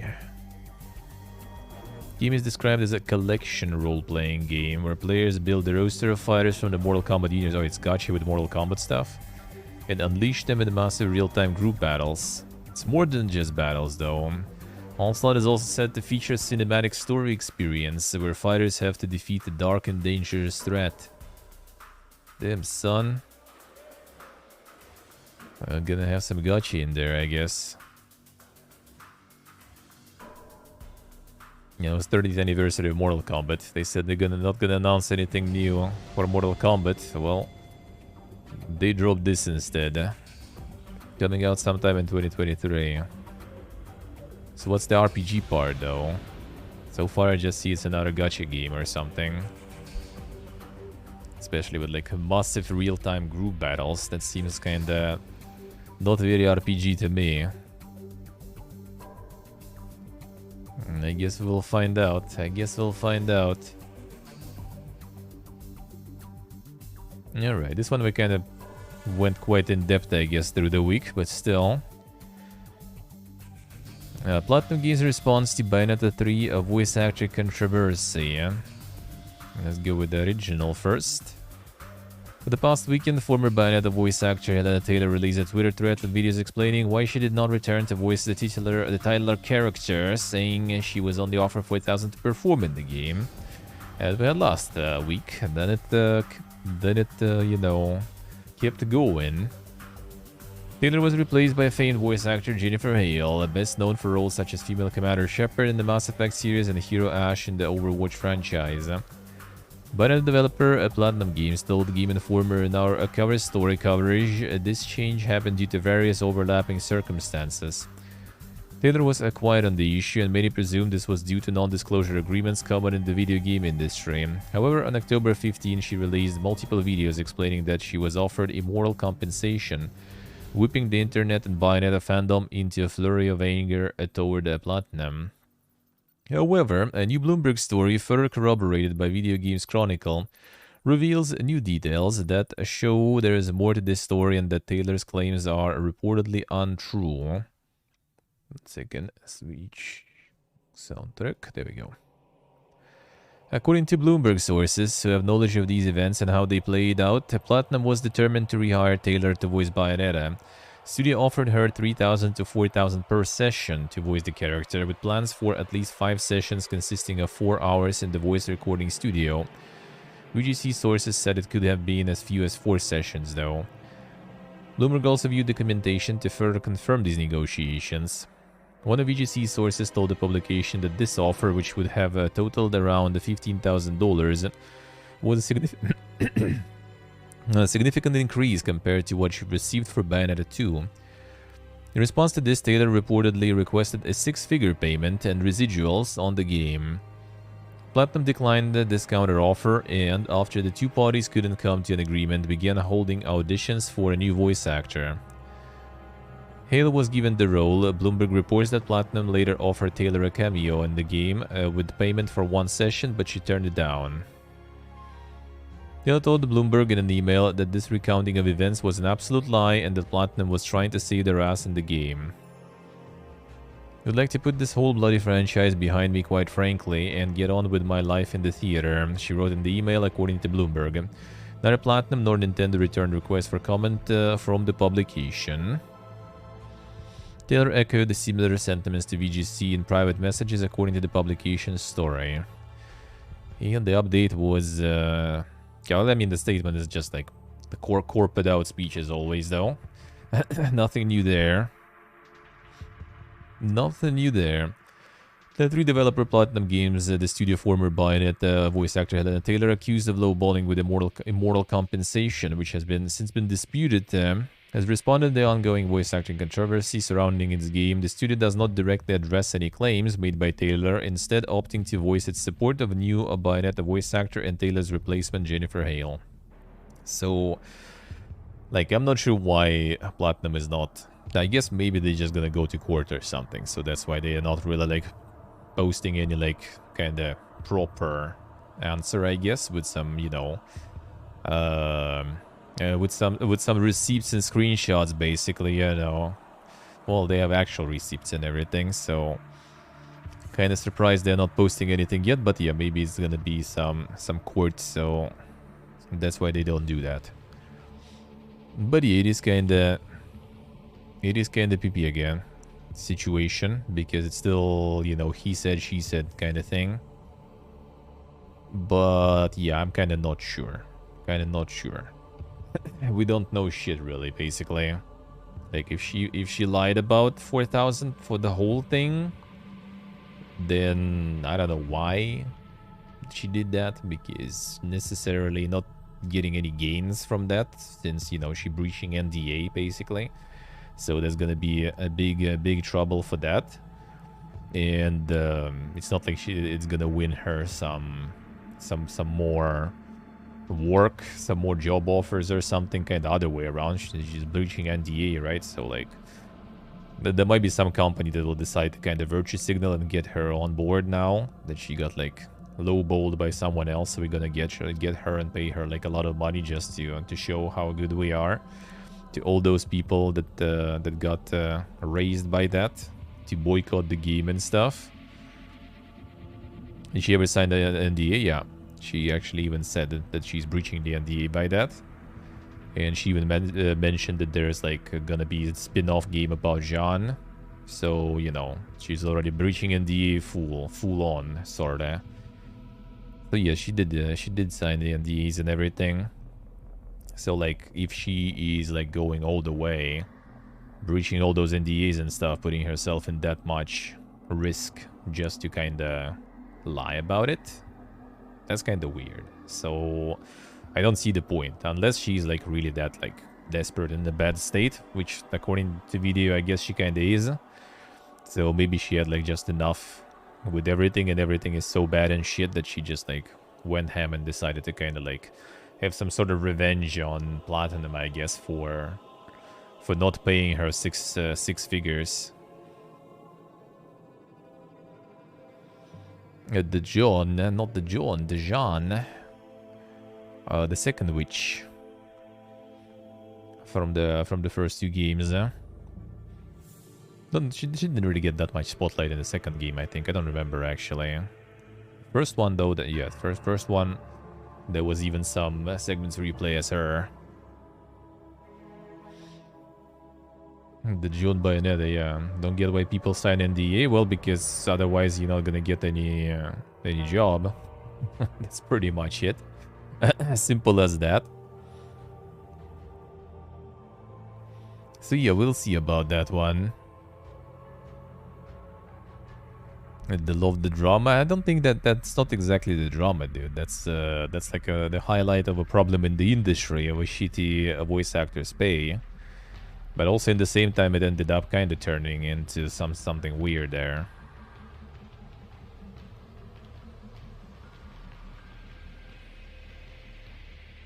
What you get first, then you sign the cute NDA. Well, the thing is, looks like they did tell her though what she's gonna get, but she asked for 6 figures, and then nope. 4K and leaves out per session. Yeah, I'm not sure. That could be kind of the case. That could be kind of the case here, because I said like I don't see like what's the point of like you know, lying about this for her. So like breaching NDAs and stuff, just for what? There's like nothing to win basically. You're only taking L's anyway. Yes, Ellen, yeah. Like I do agree that it's really bad that, you know, like the pay numbers and stuff are NDA stuff, because that's purely like the corpus stuff. So, you know, you can't the same stuff as like it was with Blizzard or something, right? When like the people weren't allowed to talk about their salaries and everything, and when they started talking about it, they realized how fucked all that stuff is, right? And what's happening with the salaries there. That's what I don't like about NDAs, but you know, that's how the business works, seems like, sadly. Everyone who could lie here, that's the thing. Like, no one knows shit. Bloomberg saw... They said, the Schreier said that he saw the papers about, like the receipts basically, about how much was offered and everything. So, like, because like another thing is also like they got Jennifer Hale instead. So obviously Jennifer Hale wouldn't want to work for $4,000, right? 100%. So, like, it would be kind of weird. Like, the only issue, if they would decide to lowball her, so she denies, and then they get someone else instead. But then why even, like, you know, go that far with NDAs and everything? So, like, it's all really, like, big question mark, what is happening.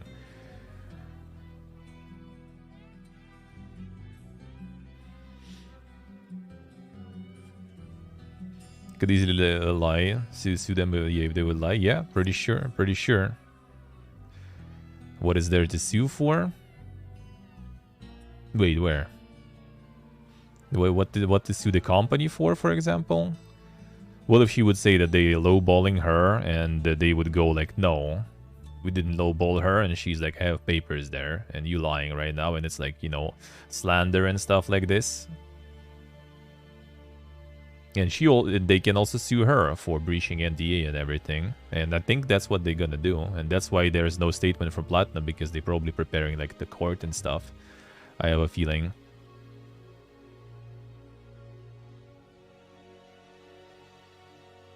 Yeah, Mark, yeah. It's all kind of like weird here. It's all weird.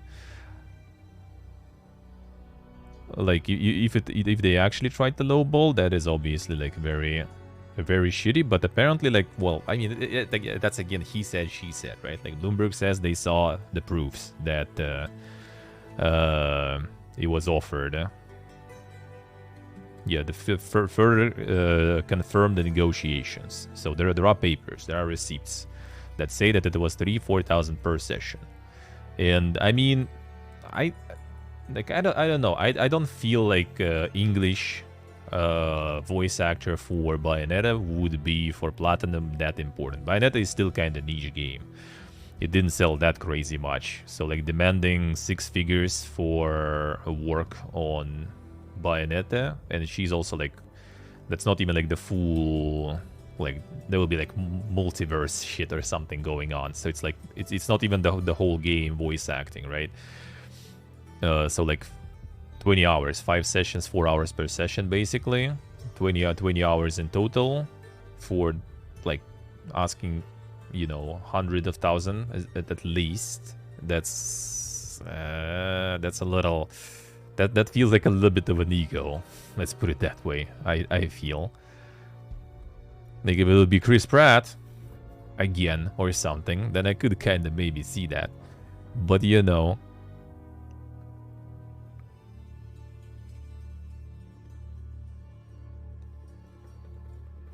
no one gives a shit when the next trailer drops. I mean, no one gives a shit in general, I have a feeling. But that is also was kind of like a weird stuff, like why boycotting the game? Like, you need to settle it with the studio. Like, what does the game has to do with that? And another thing also, I'm pretty sure all this voice acting stuff probably was like being settled way earlier. Like, why did it just, you know, float now all of a sudden? I don't know. I don't know why it all of a sudden floated now, because I'm pretty sure like it was already done long ago. Pre-orders went up after this drama started, damn son. People already pre-ordering so they can leave a shitty review. Yeah, the ego overestimation, yeah, I think so, in my opinion. Because like it's a Japanese company making a game, right? Like I'm pretty sure they like don't really care that much about the voice actors whatsoever there, especially for English dub. They probably don't really give a fuck. So paying like 6 digits to someone, they don't even pay that like up to their like local voice actors, right? And someone else, yeah. So acting is a tough business. Yeah, the thing is like what it also shows is like how all this like in general work thing with all the NDAs and everything is shitty. Like the pays are pretty bad, and like a lot of like the residuals no one really ever like agrees upon and everything. So it's like it's not really a good business to be in the voice acting stuff for sure. Like even if she did lie and they actually offered her a bunch in general, it's still like opens a lot of detail into this stuff. And the thing is also like, sure, like 4,000 per session of like 1,000 per hour, that sounds really good, right? Like that's amazing for sure. The thing is, you might do those like 20 hours, right? And then like for a year or two have nothing else. And on those 20 hours and 20,000, you need to pay taxes. You need to get the cut for your agent, right? And, you know, all this kind of stuff. So you kind of end up with less money, and all those gigs are very inconsistent. Like even, I think even if you look at some like famous like voice actors, like where they kind of start and stuff, I'm pretty sure that, yeah, like in terms of games, I'm pretty sure there's a lot of downtime there. So I guess that maybe was kind of like an attempt, you know, to just like get the big bag and kind of like forget about it or something. Yeah, it's like it's just a gig. You like do something and then you might have nothing for years. Especially if you are like not some like what was his name, the NFT guy. If you're not him who gets invited everywhere basically because he's famous as fuck, then you probably can have really huge downtimes between the between your gigs, and then you just don't really get paid that much. Normal job in Japan, yeah, and in Japan it's also like pretty fucking brutal though.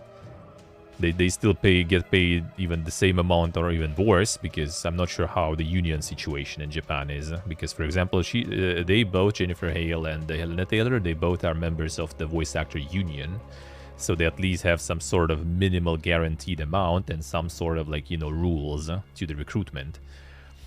And in Japan, I heard it's even worse. The work culture in general is not that crazy good there, from what I heard. And they also put way more effort into it, which is a good thing, but they don't get paid accordingly, let's put it that way.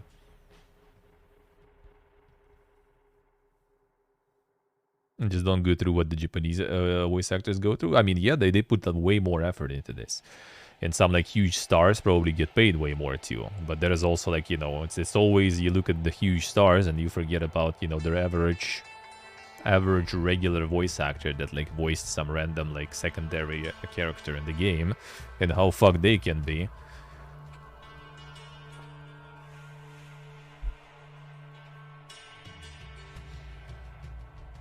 Yeah, so that's what I think also. Like, as I said, like they probably would never agree for that amount of money even, because like it's not like even like the GTA, for example, voice actor, what did he say? Also like 100,000 or something he got for GTA 4 or something. But that's the GTA 4. That's already like, you know, that's not the niche game. That's a huge fucking franchise. And you voice like the main character of that franchise that also has a lot of lines. So that's a lot of work too. Even 20 hours is also a lot of work. But I'm pretty sure GTA probably has way more.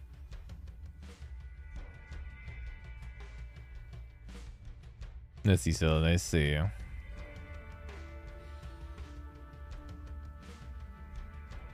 Yeah, Zach Mark, that's how I feel. I mean, there's probably also like a whole bunch of like, you know, like average voice actors that don't really put a lot of effort into it. Like, I guess it's just like in big games you usually don't see those, or they play some like very minor roles, so you don't really like hear them much. But yeah, in general, like the top stuff, like even like after like watching Ella play Yakuza and stuff, you can see that voice acting there is on different level. That's for sure.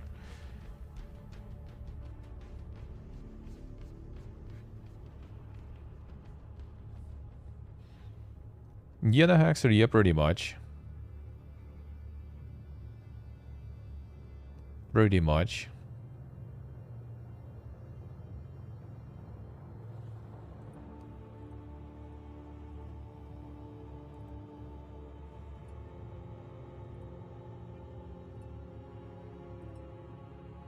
Which you would just leave. That's not the minimal wage. The minimal wage is 1,000 per session.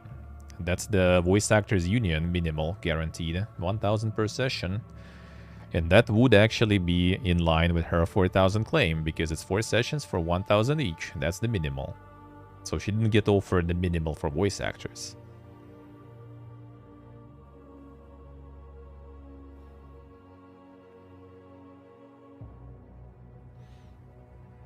What the Haxer meant is like 1 session that she would have, 4-hour session, which she would have 5 of those, right? She earns more than people earn in a month.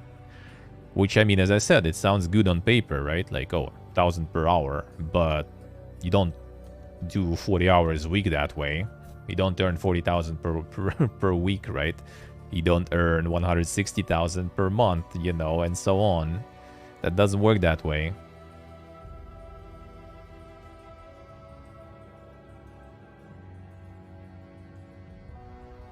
That's exactly like I say.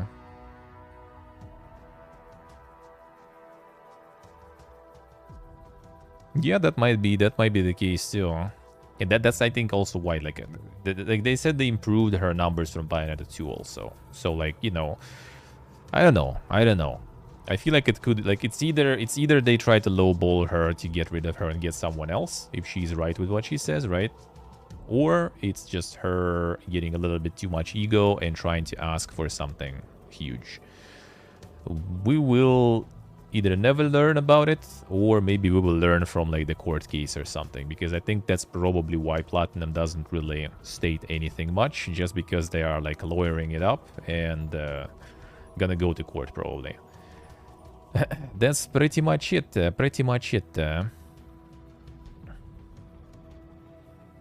So we'll see how it will go. I'm gonna we're gonna probably see the update at least, so we'll check. The problem is like a lot of people, no matter what's gonna be the update and the final thing, all the people saw was like her initial claim in the video, because that went kind of viral, right? So sadly no one will get any updates on this situation and will just assume things. But I mean, it also kind of highlights the issue with the voice acting in the industry, so that maybe will have some decent repercussions for the voice acting industry. So 4,000 half a day, bro, like 1,000 per hour minimal for the voice acting. I mean, if you're just getting started, that's nice, but the problem is, as I said, it's the gig thingy. So you need to hustle pretty much. It's kind of like, I guess, like the actor jobs too. You just like have an agent that will try to like plug you as much as possible to as many places as possible, so you can make some and he can make his cut. So you're just gonna go like to some little games, little shows, little ads on TV and everything, just to try to make some money. That's it. And like to make a living wage, you would need to kind of like to work pretty good too with that. Like it's not gonna be like even like it's not even gonna be the work as in like the thing you do for a living. It's gonna be the work as in trying to find somewhere where they will take you and pay you. So like a lot of auditions and all that stuff. A very competitive industry, yeah. I mean, pretty like I'm pretty sure it is, yeah. Like it's even probably like the actors already struggle, because like even here I remember like we had a girl in my school who went to study to become an actor after school, and I have no fucking idea what she does. Like the only times we like saw and heard about her being somewhere like on TV or something was in one episode of the local Married with Kids, I think was it, name in English of the show, where like our local adaptation here that actually went like even longer and more popular than the original. She appeared in one episode there, an episodic role. There was some odd with her. Yeah, one odd with her, like not even like super popular, like odd, like some like local store or something even. And she was on reality TV show for a few episodes until like they kicked her out or something, like something like some survival on the island shit basically. So like study as actor for like 5 years and get on 3 episodic things. Not sure how much she got paid overall for that. And the rest of the time you basically just act in some local, at least we have like theaters everywhere almost. Like if it's like some not super small town, if it's not a village, if it's a town, usually has its own local theater, and they usually have their own local actors, and they constantly have some sort of like, you know, basically acting going on, and they pay some salaries which are like usually very laughable, but at least it's something, you know.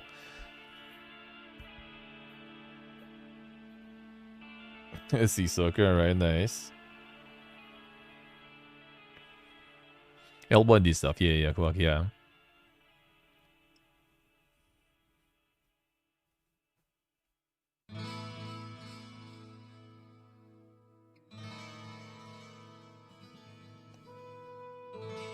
Six figures in residuals from 4,000 per session offer, yeah.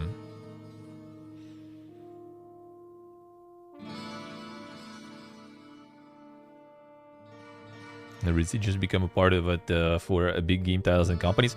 That's actually like the interesting part that also got lifted through all this conversation, is that in some situations, voice actors have no idea what they are voice acting for.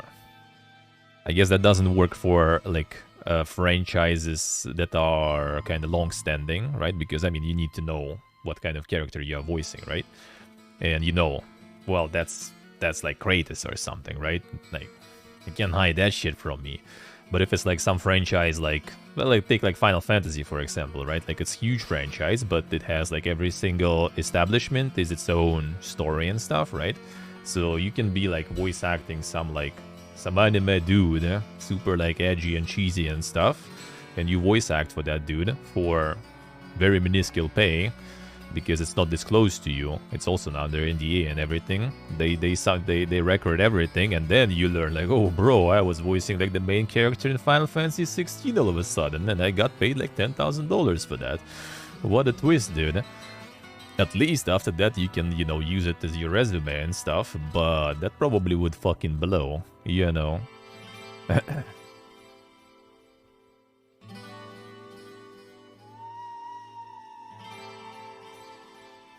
Damn dirty damn. For platinum and residuals and six figures, yeah, I think that's like I think that if that is true, that was like a big ego or something, a little too big for my taste, because Bayonetta is not that huge of a title. Like, I mean, it's one of those cases when you kind of hear about Bayonetta a lot, you think it's big, but it's like not. Like, Bayonetta 1 sort of flopped. Like, after Bayonetta 1, no one wanted to take Bayonetta 2. Like, Platinum was just running around trying to sell themselves to someone. No one needed them. Only Nintendo agreed to take them in, basically. And Bayonetta 2 also, like, on Switch, I think Bayonetta 2 numbers are kinda known, and it was like 2 million copies or something. Like, I mean, it's a lot, right, still, but it's not blockbuster to pay 6 digits to someone.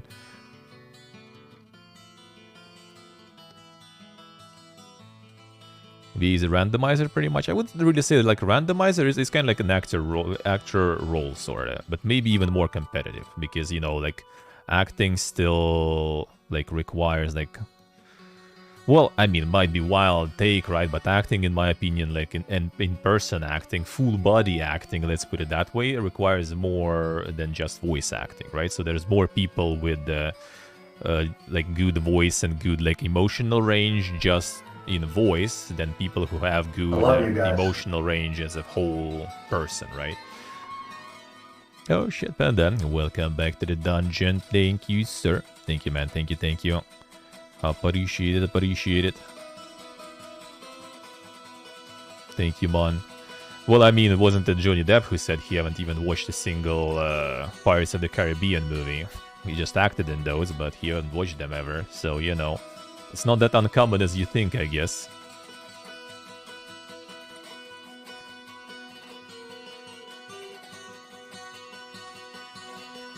Bayonetta 2 has sold 1 million copies even. Okay, I see. Yeah, that's not something you ask 6 digits for, in my opinion.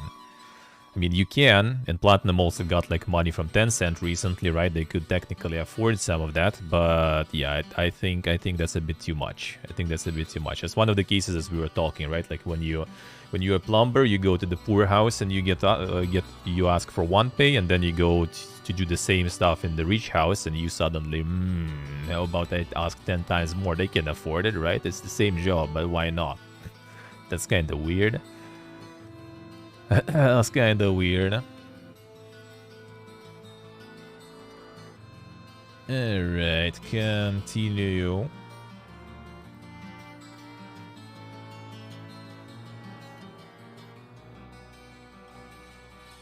Comcast shuts down the G4 1 year after relaunch, lays off remaining staff. A game-centric TV venture suffered from low viewership and unsustainable financial results.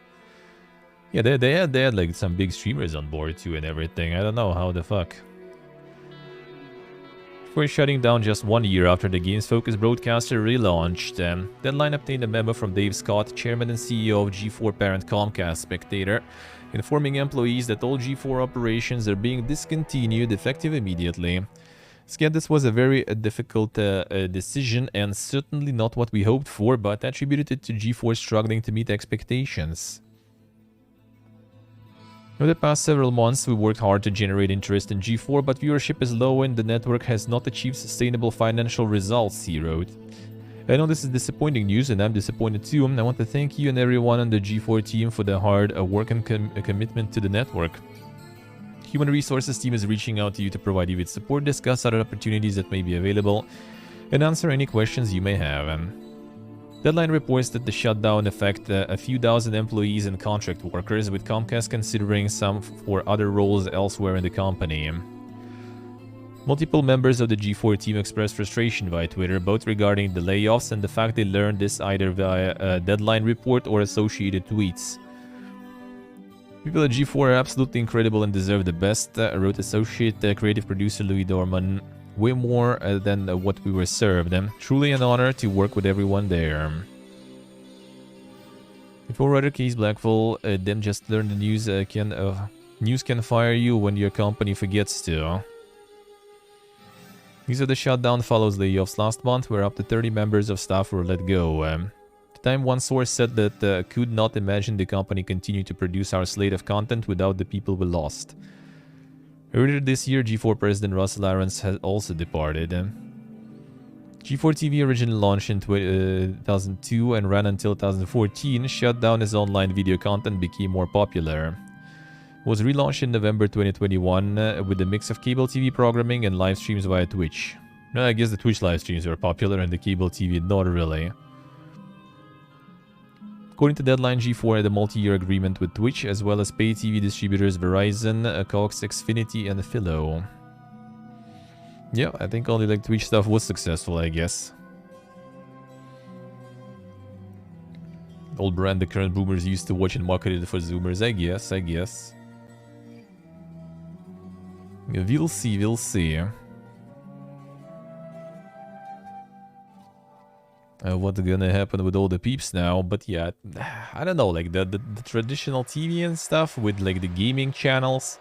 There is one on our cable TV that we found when we were at my friend's countryside house, and that was like, oof, dude. It's just literally like, just like Let's Plays showed on TV, like, bro. People can fucking watch that on YouTube or on Twitch or somewhere else, you know, why would you need a TV for that?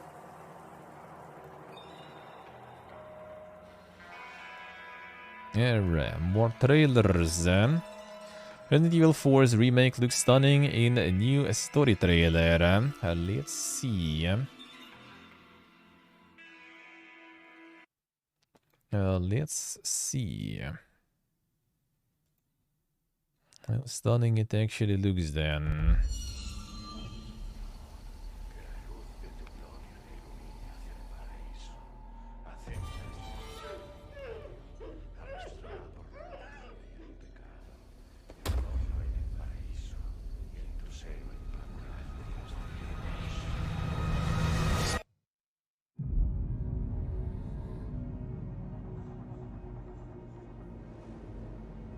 You're here looking for someone?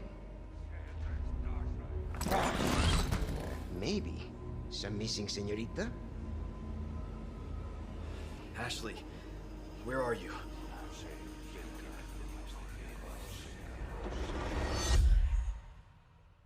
Your soul requires cleansing.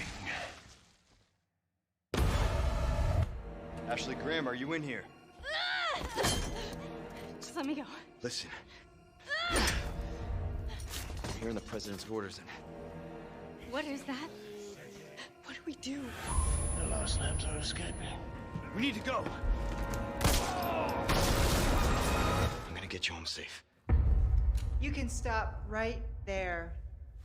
Ada, who are you? What are you doing here? My faithful disciple will show her the path. Ashley, run!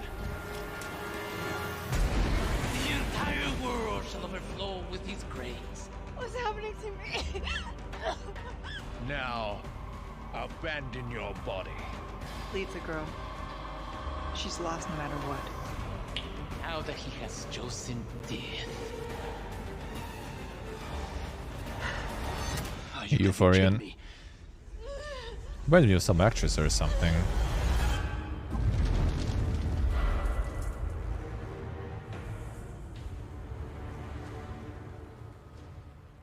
Yes, they are. In March, yeah. The good old Q1. Let's go. Aging the Napoleon dude. Yeah.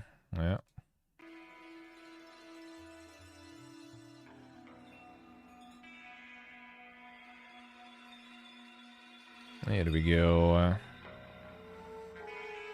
The Starfield release date. Don't claim too far. Don't play too fast. They're gonna get it in Q1 too. Oh yeah, wait, another one. Too early. Too early. Yeah, there's more trailers. Actually, into some weird race play, bro. Who gives a fuck what they are into? Like, what is this shit, man? The way it's Q1? Probably not. Probably not. Too much information, man. Let's see. Final Fantasy 16 New Ambition trailer. Let's check it out.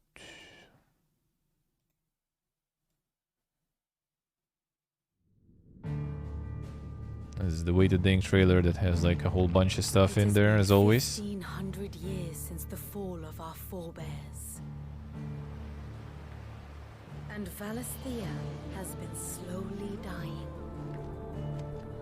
Ever since.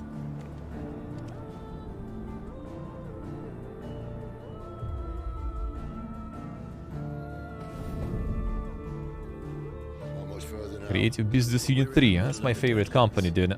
The blight sucked this place dry. Full corporate name. Trees, no birds, and no magic. Darkness spreads as day gives way to twilight. The mother's flame now all but a flicker. We cannot live without the blessing of the crystals. And the crystals work their magic through us. You have been blessed, Joshua.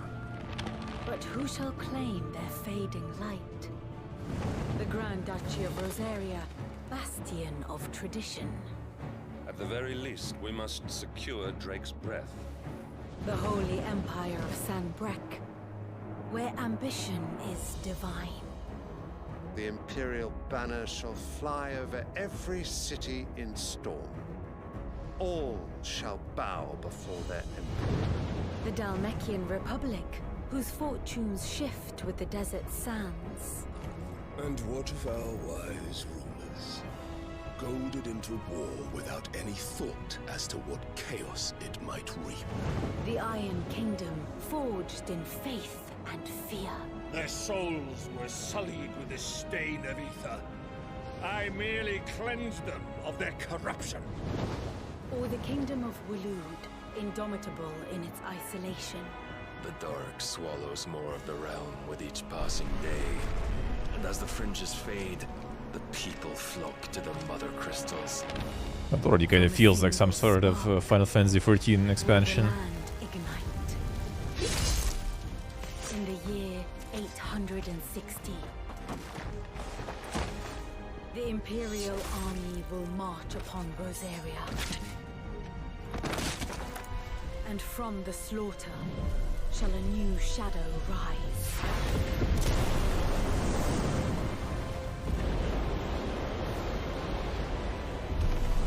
To fall upon the dominants, painting their destinies black as night.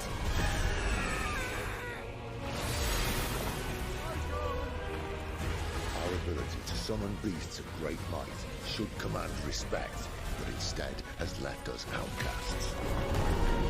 And so I became their puppet.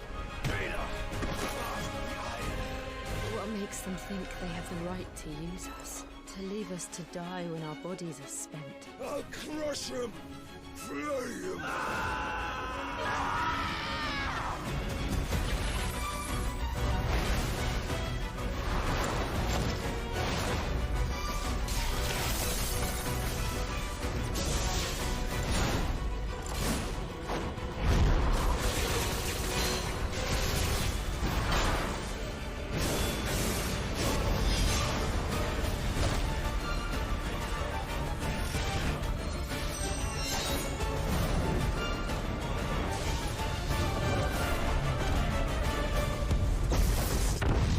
Way to think this, man. It is you who shall bow to me! Very well.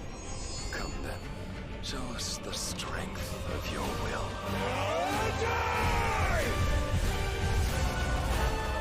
Rise, ye crownless kings. A reckoning is upon you. A war of the icons.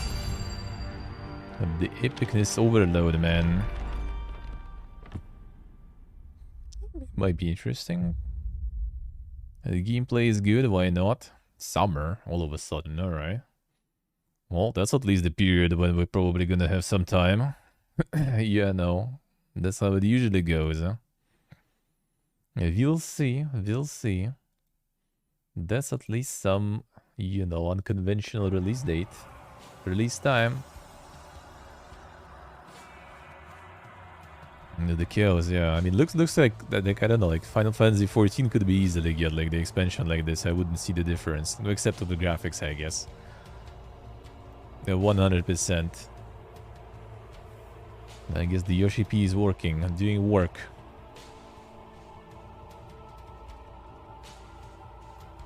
I'm doing work there. Now let's see.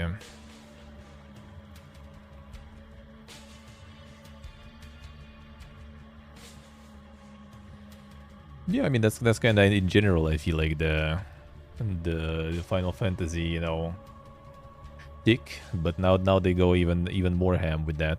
ACB on that can be worse than 15, I see. Former Rooster Teeth director exposes culture of harassment and crunch. Is this thing still around? Actually, even I thought they already kind of like died some time ago with some other drama or something.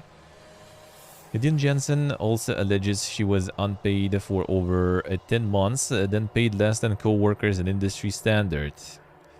There's no week without some fiesta.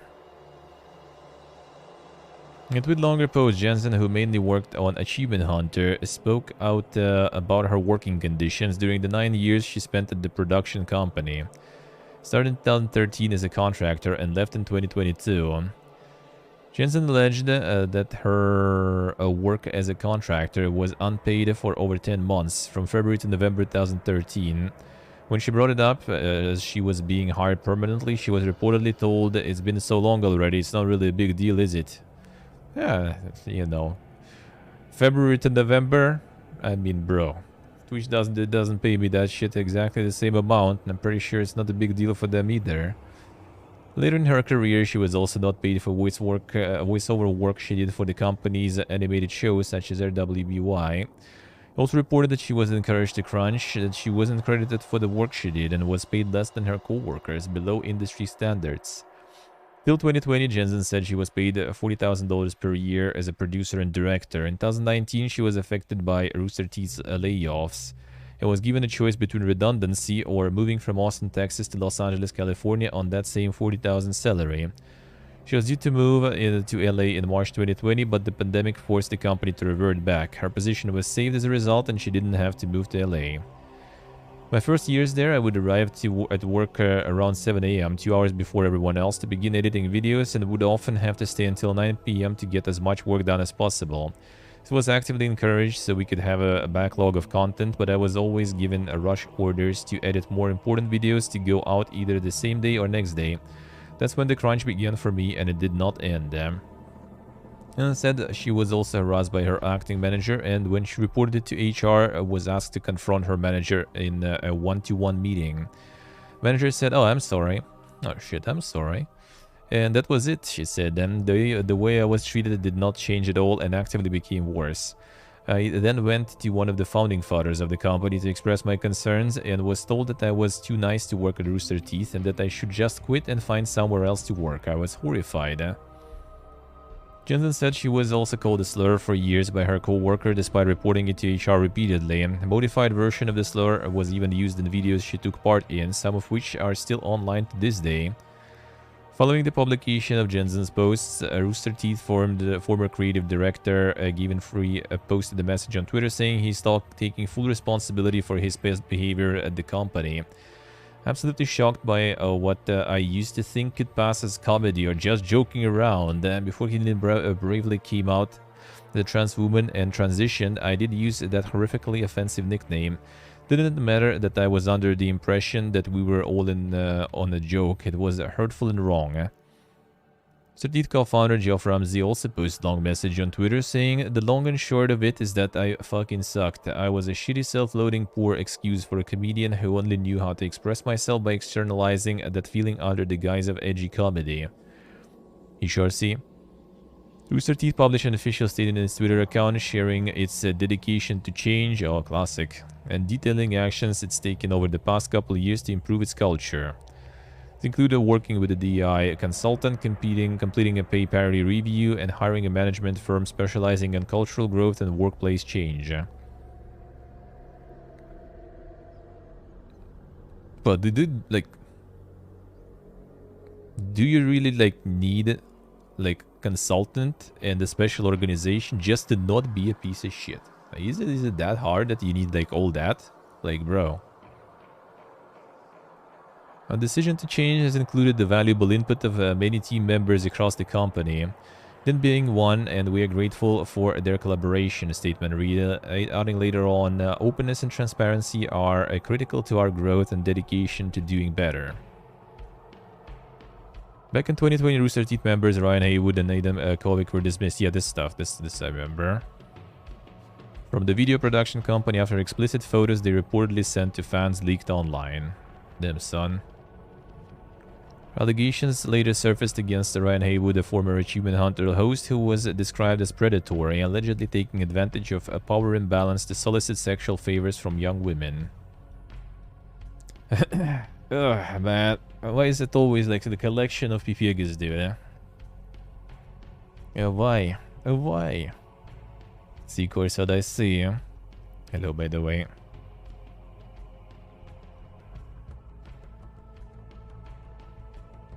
Why?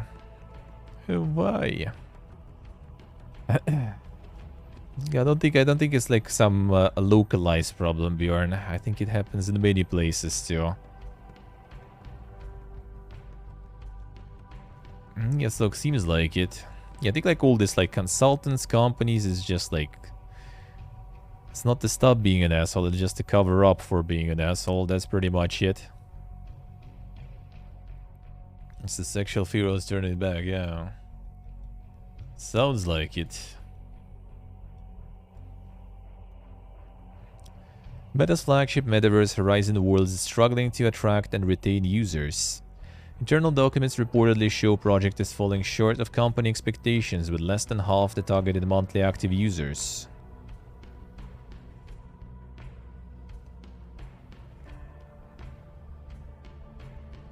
The Wall Street Journal cites internal documents that show the company, which renamed itself in the belief that metaverses are the future of technology, has failed to achieve its early ambitions. The report centers around Horizon Worlds, a collection of virtual reality social spaces where players can engage in activities like shopping, partying, and playing minigames like an arena shooter. Meta initially hoped to build a community of 500,000 monthly active users by the end of 2022 and had reportedly revised this to 280,000 in recent weeks, with the current monthly active users count standing at less than 200,000.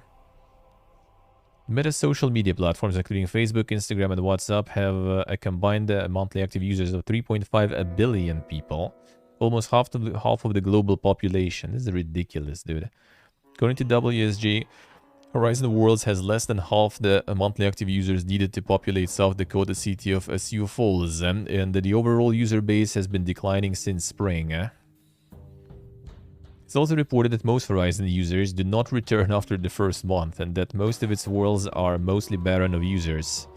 Internal statistics are said to show that only 9% of virtual worlds built by the community are either visited by 50 or more people. Most never receive any visitors. Concurrent users are also said to be trailing behind rival platform VR Chat and even Second Life, which first launched in 2003. Like, they late into the party, dude. Like, if they would roll something like this maybe in pandemic and stuff, when people were sitting in lockdown, like, people maybe would kind of be forced, you know, to pick that. But now people already learned about alternatives, and now it's also not, like, super necessary anymore. So, like, why? Why?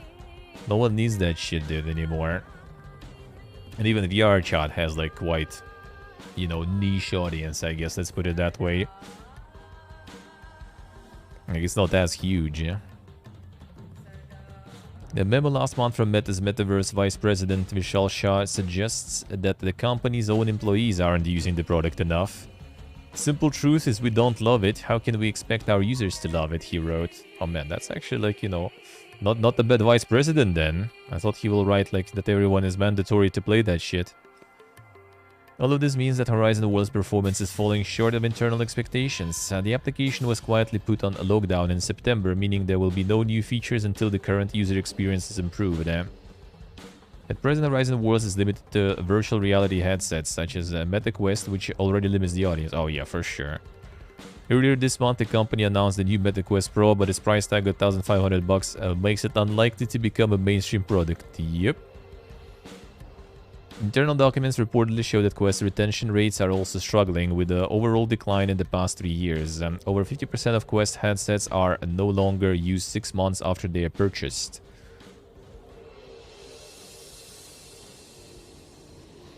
VR Chat being huge, I mean, I think it still is. It's kind of like a little bit of a niche stuff, but like at least all the degen shit that was going on there is still going. I think that didn't change. Like all the Fury workout stuff, and you know, like all the Weeb rooms and everything, all that is still there.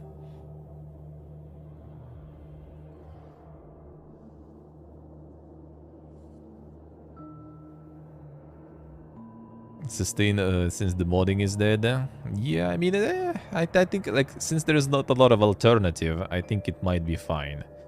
Because, like, the meta seems like not gonna become an alternative anyway, so...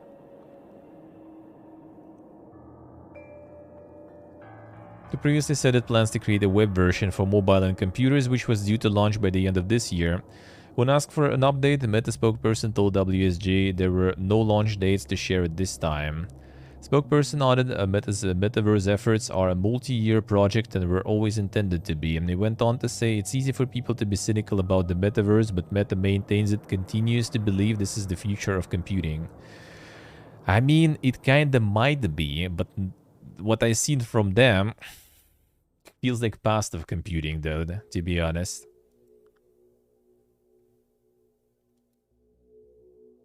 Like, sure, it would be nice to, like, hang out sometimes in the virtual reality, sorta, right? Maybe. Like, if that'll be locked down again. Even yesterday, like, when we were drinking with friends without going outside because of the shitfest, you know, we still did it in Discord, and that was just fine. I don't need to, like, you know, to be represented in some virtual world to just talk with my friends and drink, you know. You know.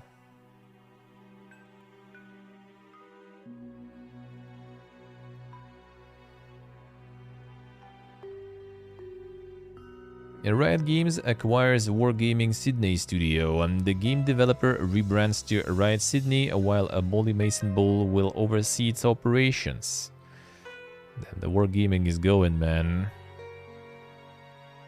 Wargaming Sydney was originally Big World, based in Australia and founded in 2002, and its Big World technology was used to serve over 30 MMO titles. The studio received the Guinness World Record for most players online simultaneously on one MMO server.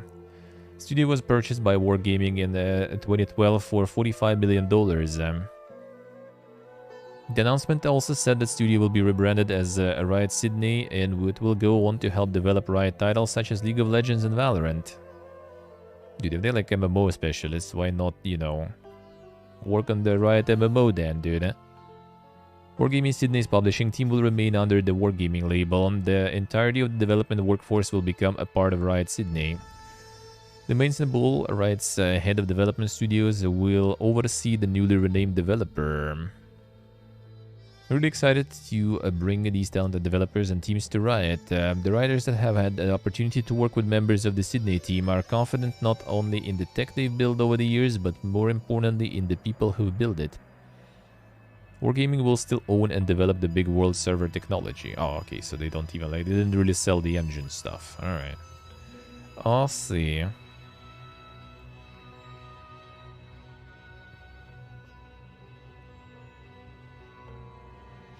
The Ugandan Knuckles meme. Well, there's in general, there's a lot of meme stuff. Like if you watch like some of the streams and stuff going on there, there is still a lot of memes going on. Hundreds laid off at Microsoft as part of structural adjustments. Staff affected reportedly include members of Xbox and the Wargaming Simulation Team Studio Alpha. Business Insider reports that less than 1,000 staff have been affected according to its sources. One employee told the site they had only been hired a month ago. In July, Microsoft announced it would lay off less than 1% of its workforce, which stood at around 180,000 people in total, and would significantly slow its recruitment effort in the face of an upcoming recession. It is unclear whether the week's layoffs are part of these plans.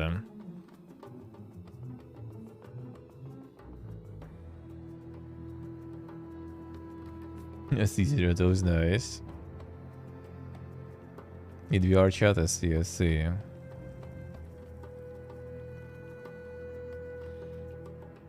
Like all companies, we evaluate our business priorities on a regular basis and make structural adjustments accordingly. We'll continue to invest in our business and hire in key growth areas in the year ahead. Studio Alpha Microsoft team dedicated to creating war gaming simulations is expected to be cut as part of the Microsoft Mission Engineering Department, deprioritizing some projects that are already underway. An email from Mission Engineering head Zach Kramer said that the company is having to make trade-offs as resources are not unlimited and time is the scarcest of them all. Damn, poor Microsoft, man. Time to cut off some people. You're gonna acquire that Activision though.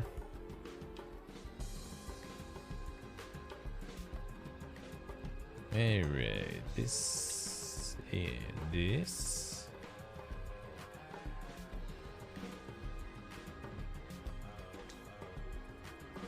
Alright. Let's go on. Xbox, PlayStation and Switch sales jumped 41% in September, but the market continues to be down year on year. Shaken by SMH, man. Where is it? FIFA 23, of course. That's always the top, man. Still GTA 2 and NBA. Like, come on. Who's still buying it, dude? Everyone and their mom have that already. The Fiesta, man.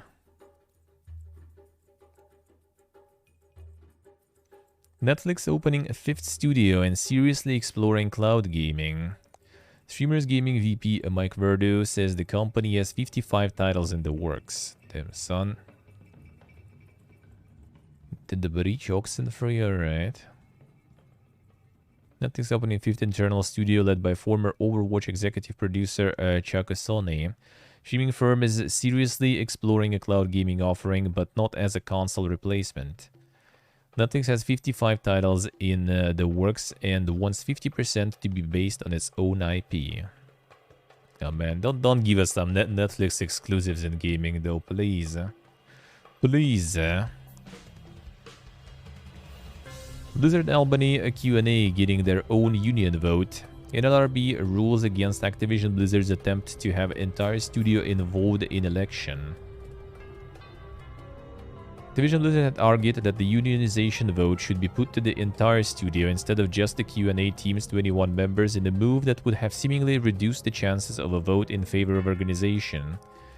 The NLRB rejected the publisher's argument, saying the Q&A team's low pay, roughly $42,000 annually compared to $56,000 and $175,000 earned by others at the studio. That's quite the difference. Made them appropriate as a distinct group of employees separate from the rest of Blizzard Albany.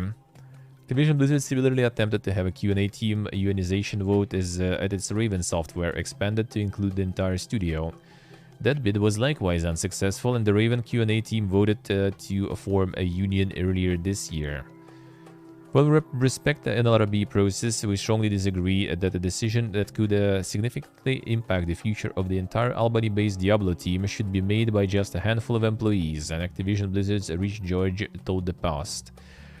Given our tightly integrated operations in Albany, all of our eligible non-supervisory employees there should have a voice and be allowed to vote, not just the approximately 20 quality assurance testers picked by the union. Damn, son.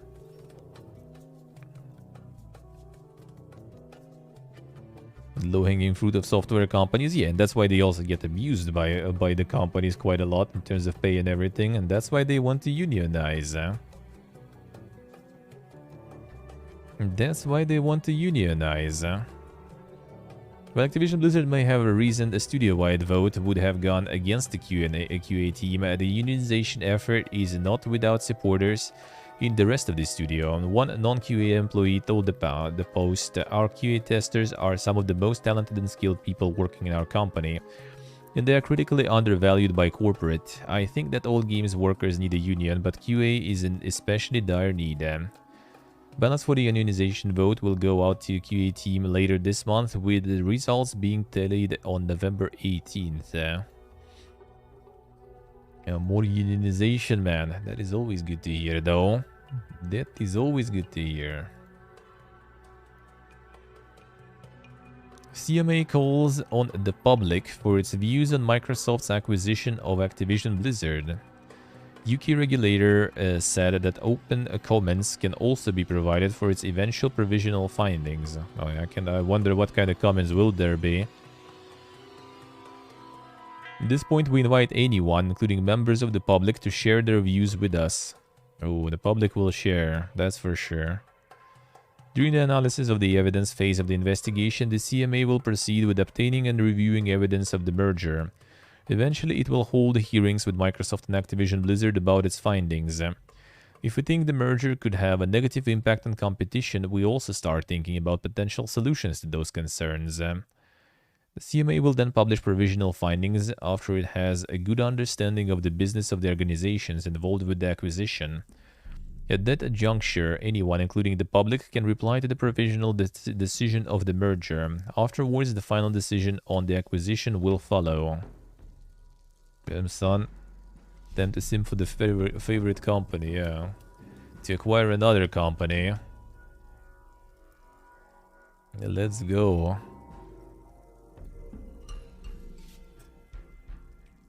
Microsoft plans to open new storefront may rival Apple and Google. New regulatory filing unveils the firm's plans to create a digital marketplace which operates across a range of devices. Damn, son. Their Microsoft Store already doing really good on the PC, I have to say. Quote unquote. The document, the firm describes plans for a next-generation game store which operates across a range of devices, including mobile, driven by the addition of Activision Blizzard's content should the deal go through. The filing states that the acquisition will provide Microsoft with capabilities and the content on mobile, which it currently lacks. It describes this as a new Xbox mobile platform designed to compete with other mobile storefronts, including the Apple App Store and Google Play. Yeah, implying Apple gonna let them in on Apple phones and the devices. Yep, heard that before already. Epic is still seething. Shifting consumers away from Google Play Store and App Store on mobile devices will, however, require a major shift in consumer behavior, the filing reads. Microsoft hopes that by offering well-known and popular content, gamers will be more inclined to try something new. Yeah, just not gonna even let them in. Like, Apple probably not gonna do that. That's it. And that's it. That is it.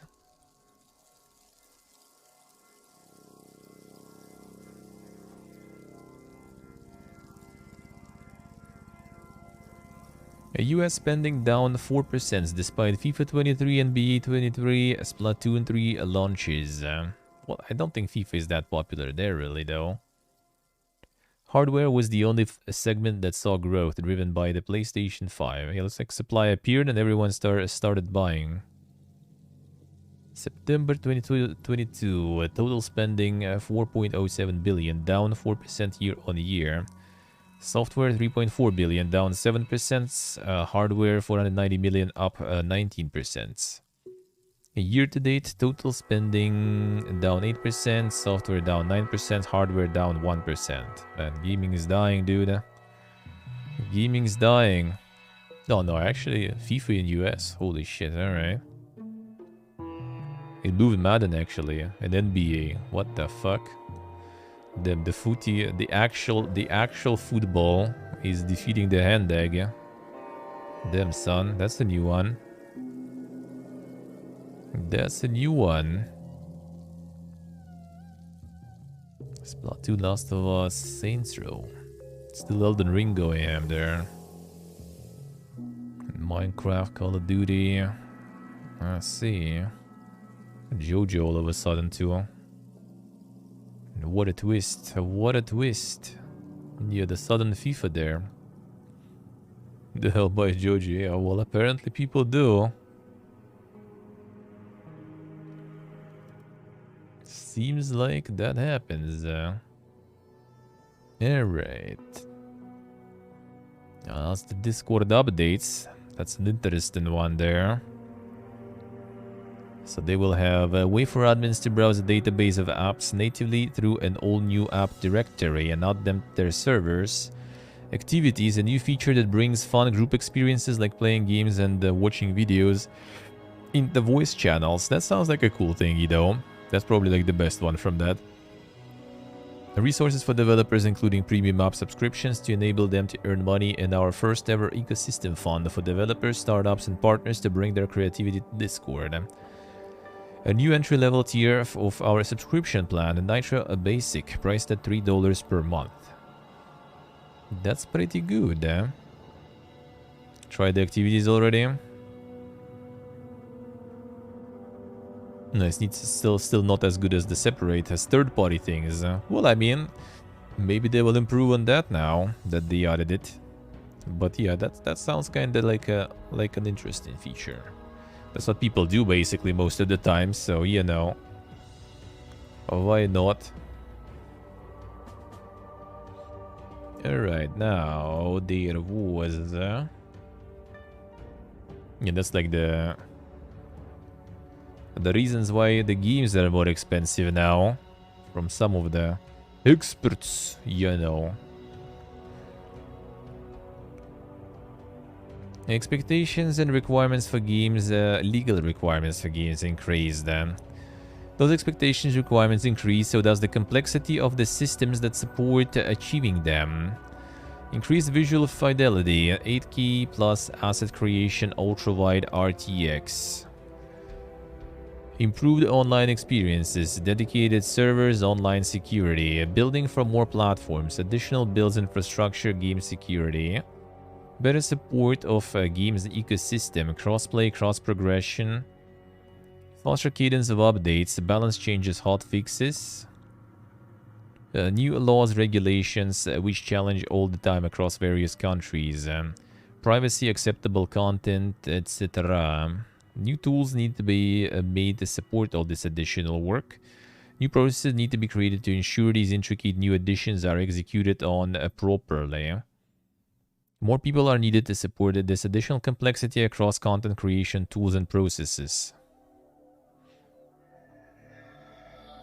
Yeah, 8K in general, I don't think so. But yeah, for assets, you need to kind of go higher resolution. So, you know, downscaling.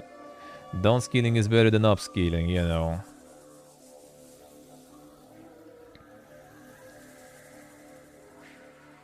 So yeah, here you go. That's why they cost for 70-80 bucks nowadays. That's exactly why they cost that much. Even though I think many of these things basically are kind of already supported on the engine level. And a lot of those tools for that also already provided by the engines. So yeah, I still don't really buy that stuff. Because, you know, I mean, servers, online security, that's like not even for the single player game. Crossplay, cross progression, I mean, I guess, sorta. Not for every game you really need that though, to be honest. And a lot of like security and stuff also goes basically with online. So it's like, I think it's kind of more for like some sort of like live service game or something, all this stuff. Like balance changes, hot fixes, like bro, people just release the game and balance and stuff is there, mostly. Cut RTX and ultra-wide games gonna be cheaper, yeah.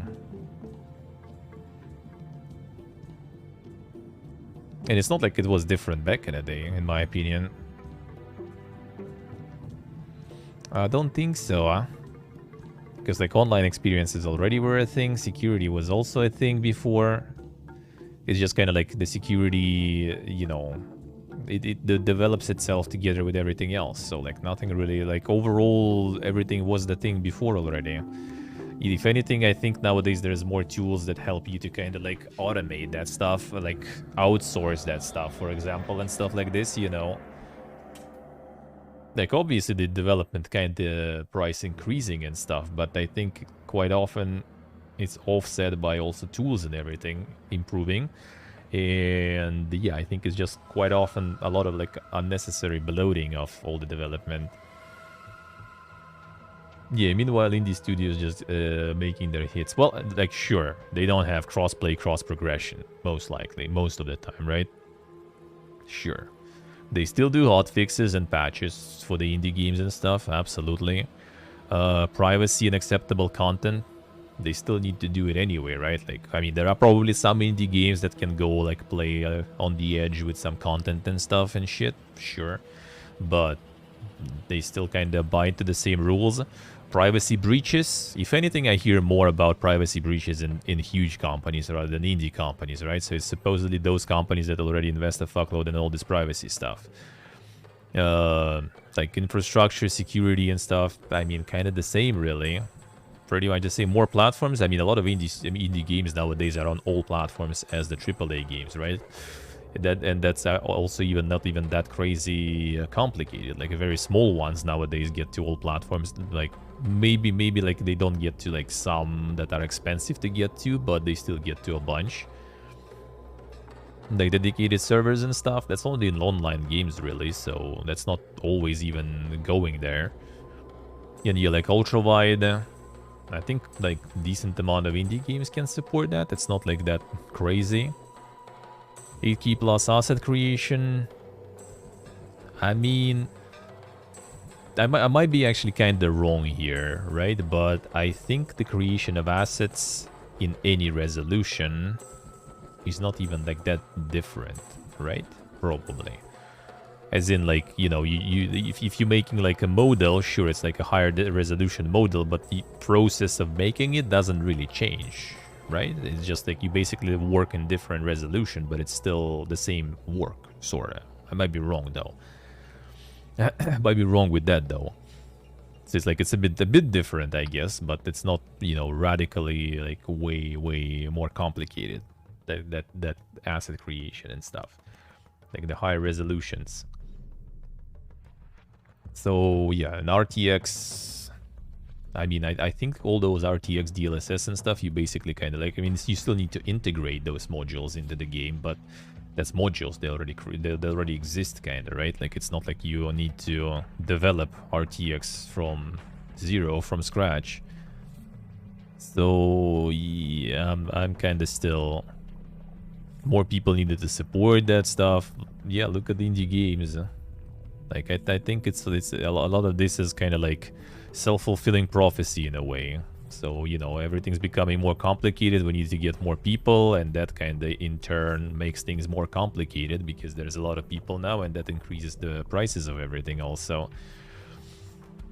So yeah, I'm not sure. I'm not sure if this is exactly like... And again, all of this also kind of get offset already by the fact that, you know, the DLCs, microtransactions, all that stuff already is a thing for a while. So yeah, it's not sure. Not sure about this one. Like, if anything, I could like see, I don't know, like Assassin's Creed or something costing that much just because they bloated the game by a lot of stuff. Do you need that bloat? That's the second question, because I, for example, don't. I rather like have way less stuff, but you know, like I'd rather have the game that I would be able to finish in like 10 hours, 20 hours or something and move on to the next one. Like that I can at least understand the increase in prices. Like, alright, sure, game is huge, has a lot of content. I agree with that, I respect that, but do you need that necessarily? I mean, some people do, I guess. So, like, not judging, but I'd rather not. Starfield isn't quite hard sci-fi, Todd Howard says, but it's close. Bethesda kicks off a new video series called Constellation Questions. Tuesday, studio launched a new video series called Constellation Questions, where it brings various fan questions to game director Todd Howard. The video covers a wide variety of topics, from spaceflight, dialogue options, and even traits. Yeah, apparently, was it like called NASA sci-fi or something before also too? Like it's sci-fi, but it's not like, you know, the sci-fi with the like lightsabers and stuff like this, but more like, you know, kind of like more scientific, I guess, rather than fictional, you know. So like, you know, the spaceships are the sci-fi, yeah. The spaceships are not like some like, you know, the weird shaped stuff, but like classic, you know, more classic realistic ones, you know, the dick-shaped rockets and stuff like this, the usual stuff. The Expanse, I guess, in a way, something like that. It's like less of a like crazy stuff going on and more like, so like if it's a ship, it would be something that you kind of could see sort of already, I guess. The buzzword for the marketing. Well, I mean, you could see it kind of in the game too. It's like a little bit more of like the boring stuff, you know, like the boring environments, you know, like the simplistic like buildings and everything. The ships looking kind of not very impressive. The spacesuits looking like basic and stuff, you know, I guess that kind of stuff.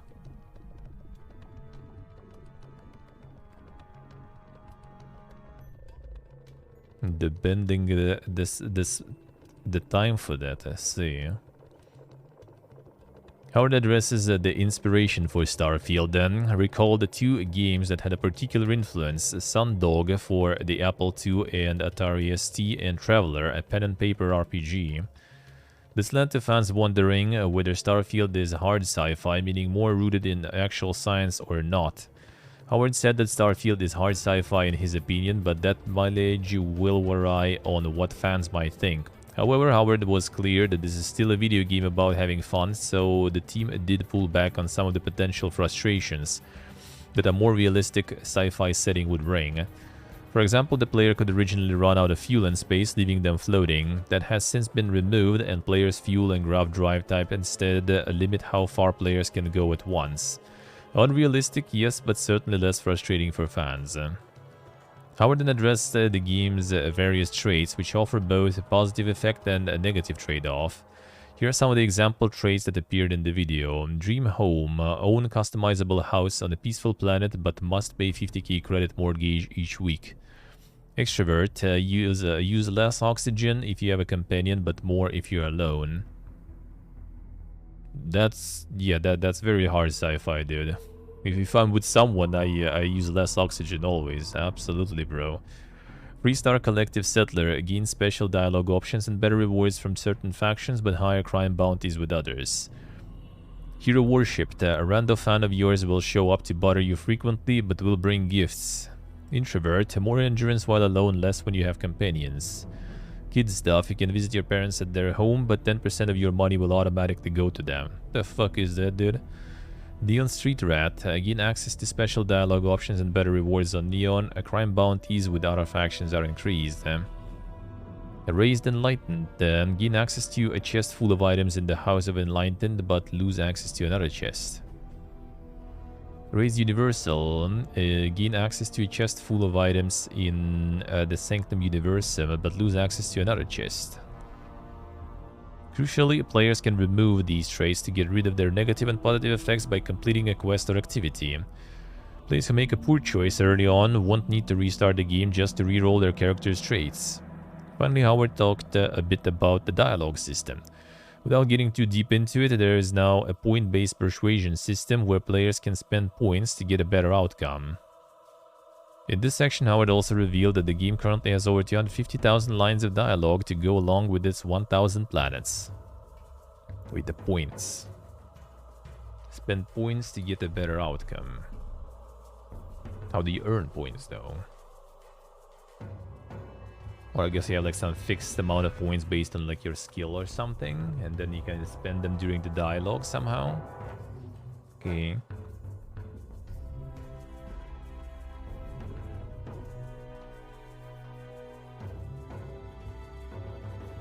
Kill your parents. But yeah, you probably can like pay off the mortgage and everything to stop paying it and stuff like this. Yeah, I guess. The parents die, yeah. You convince them that that you are all off now. Not gonna visit them anymore. And not gonna pay them anymore. Okay, that's the thing here.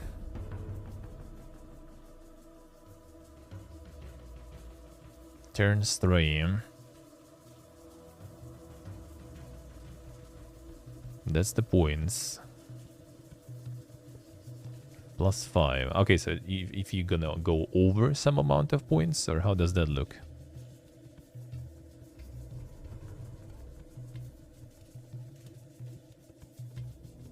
Persuade. So this is kind of like more complicated, I guess, here. Yeah, probably.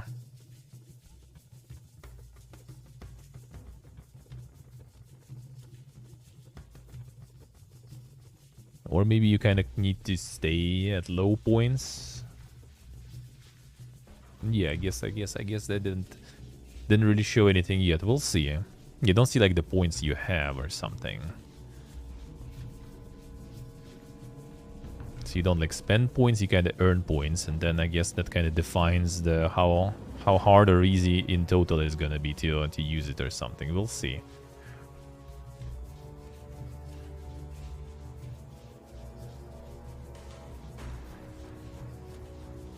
And persuasion bonus to a check. It should be points though, that's the thing. They said it's the points system. I was thinking you have some sort of like limit of points that is defined by your skill or something. And then you kind of navigate the dialogue with trying to spend as less as possible, because if you run out of those, you can't, you know, like use any more like other options in dialogue, like it limits your dialogue. But it seems like you gain points, so maybe it's kind of in reverse. So you have some limit depending on your skill, I guess, and depending on the options, you kind of can get like over the skill limit and then you can't anymore persuade or something. Or maybe just like locks some of the options in the future, like you use like +5 now, but then you have only like 5 points less for like 5 more dialogues. I don't know. Yeah, like 10 points for all conversation or something, yeah.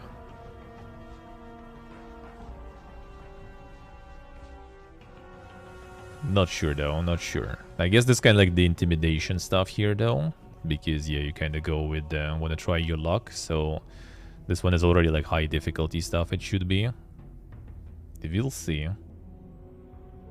We'll see how this will go soon. Not exactly, but you know, one can hope. One can hope. Maybe. And yeah, that is all with it today. And that is all with the news today then. Whoop.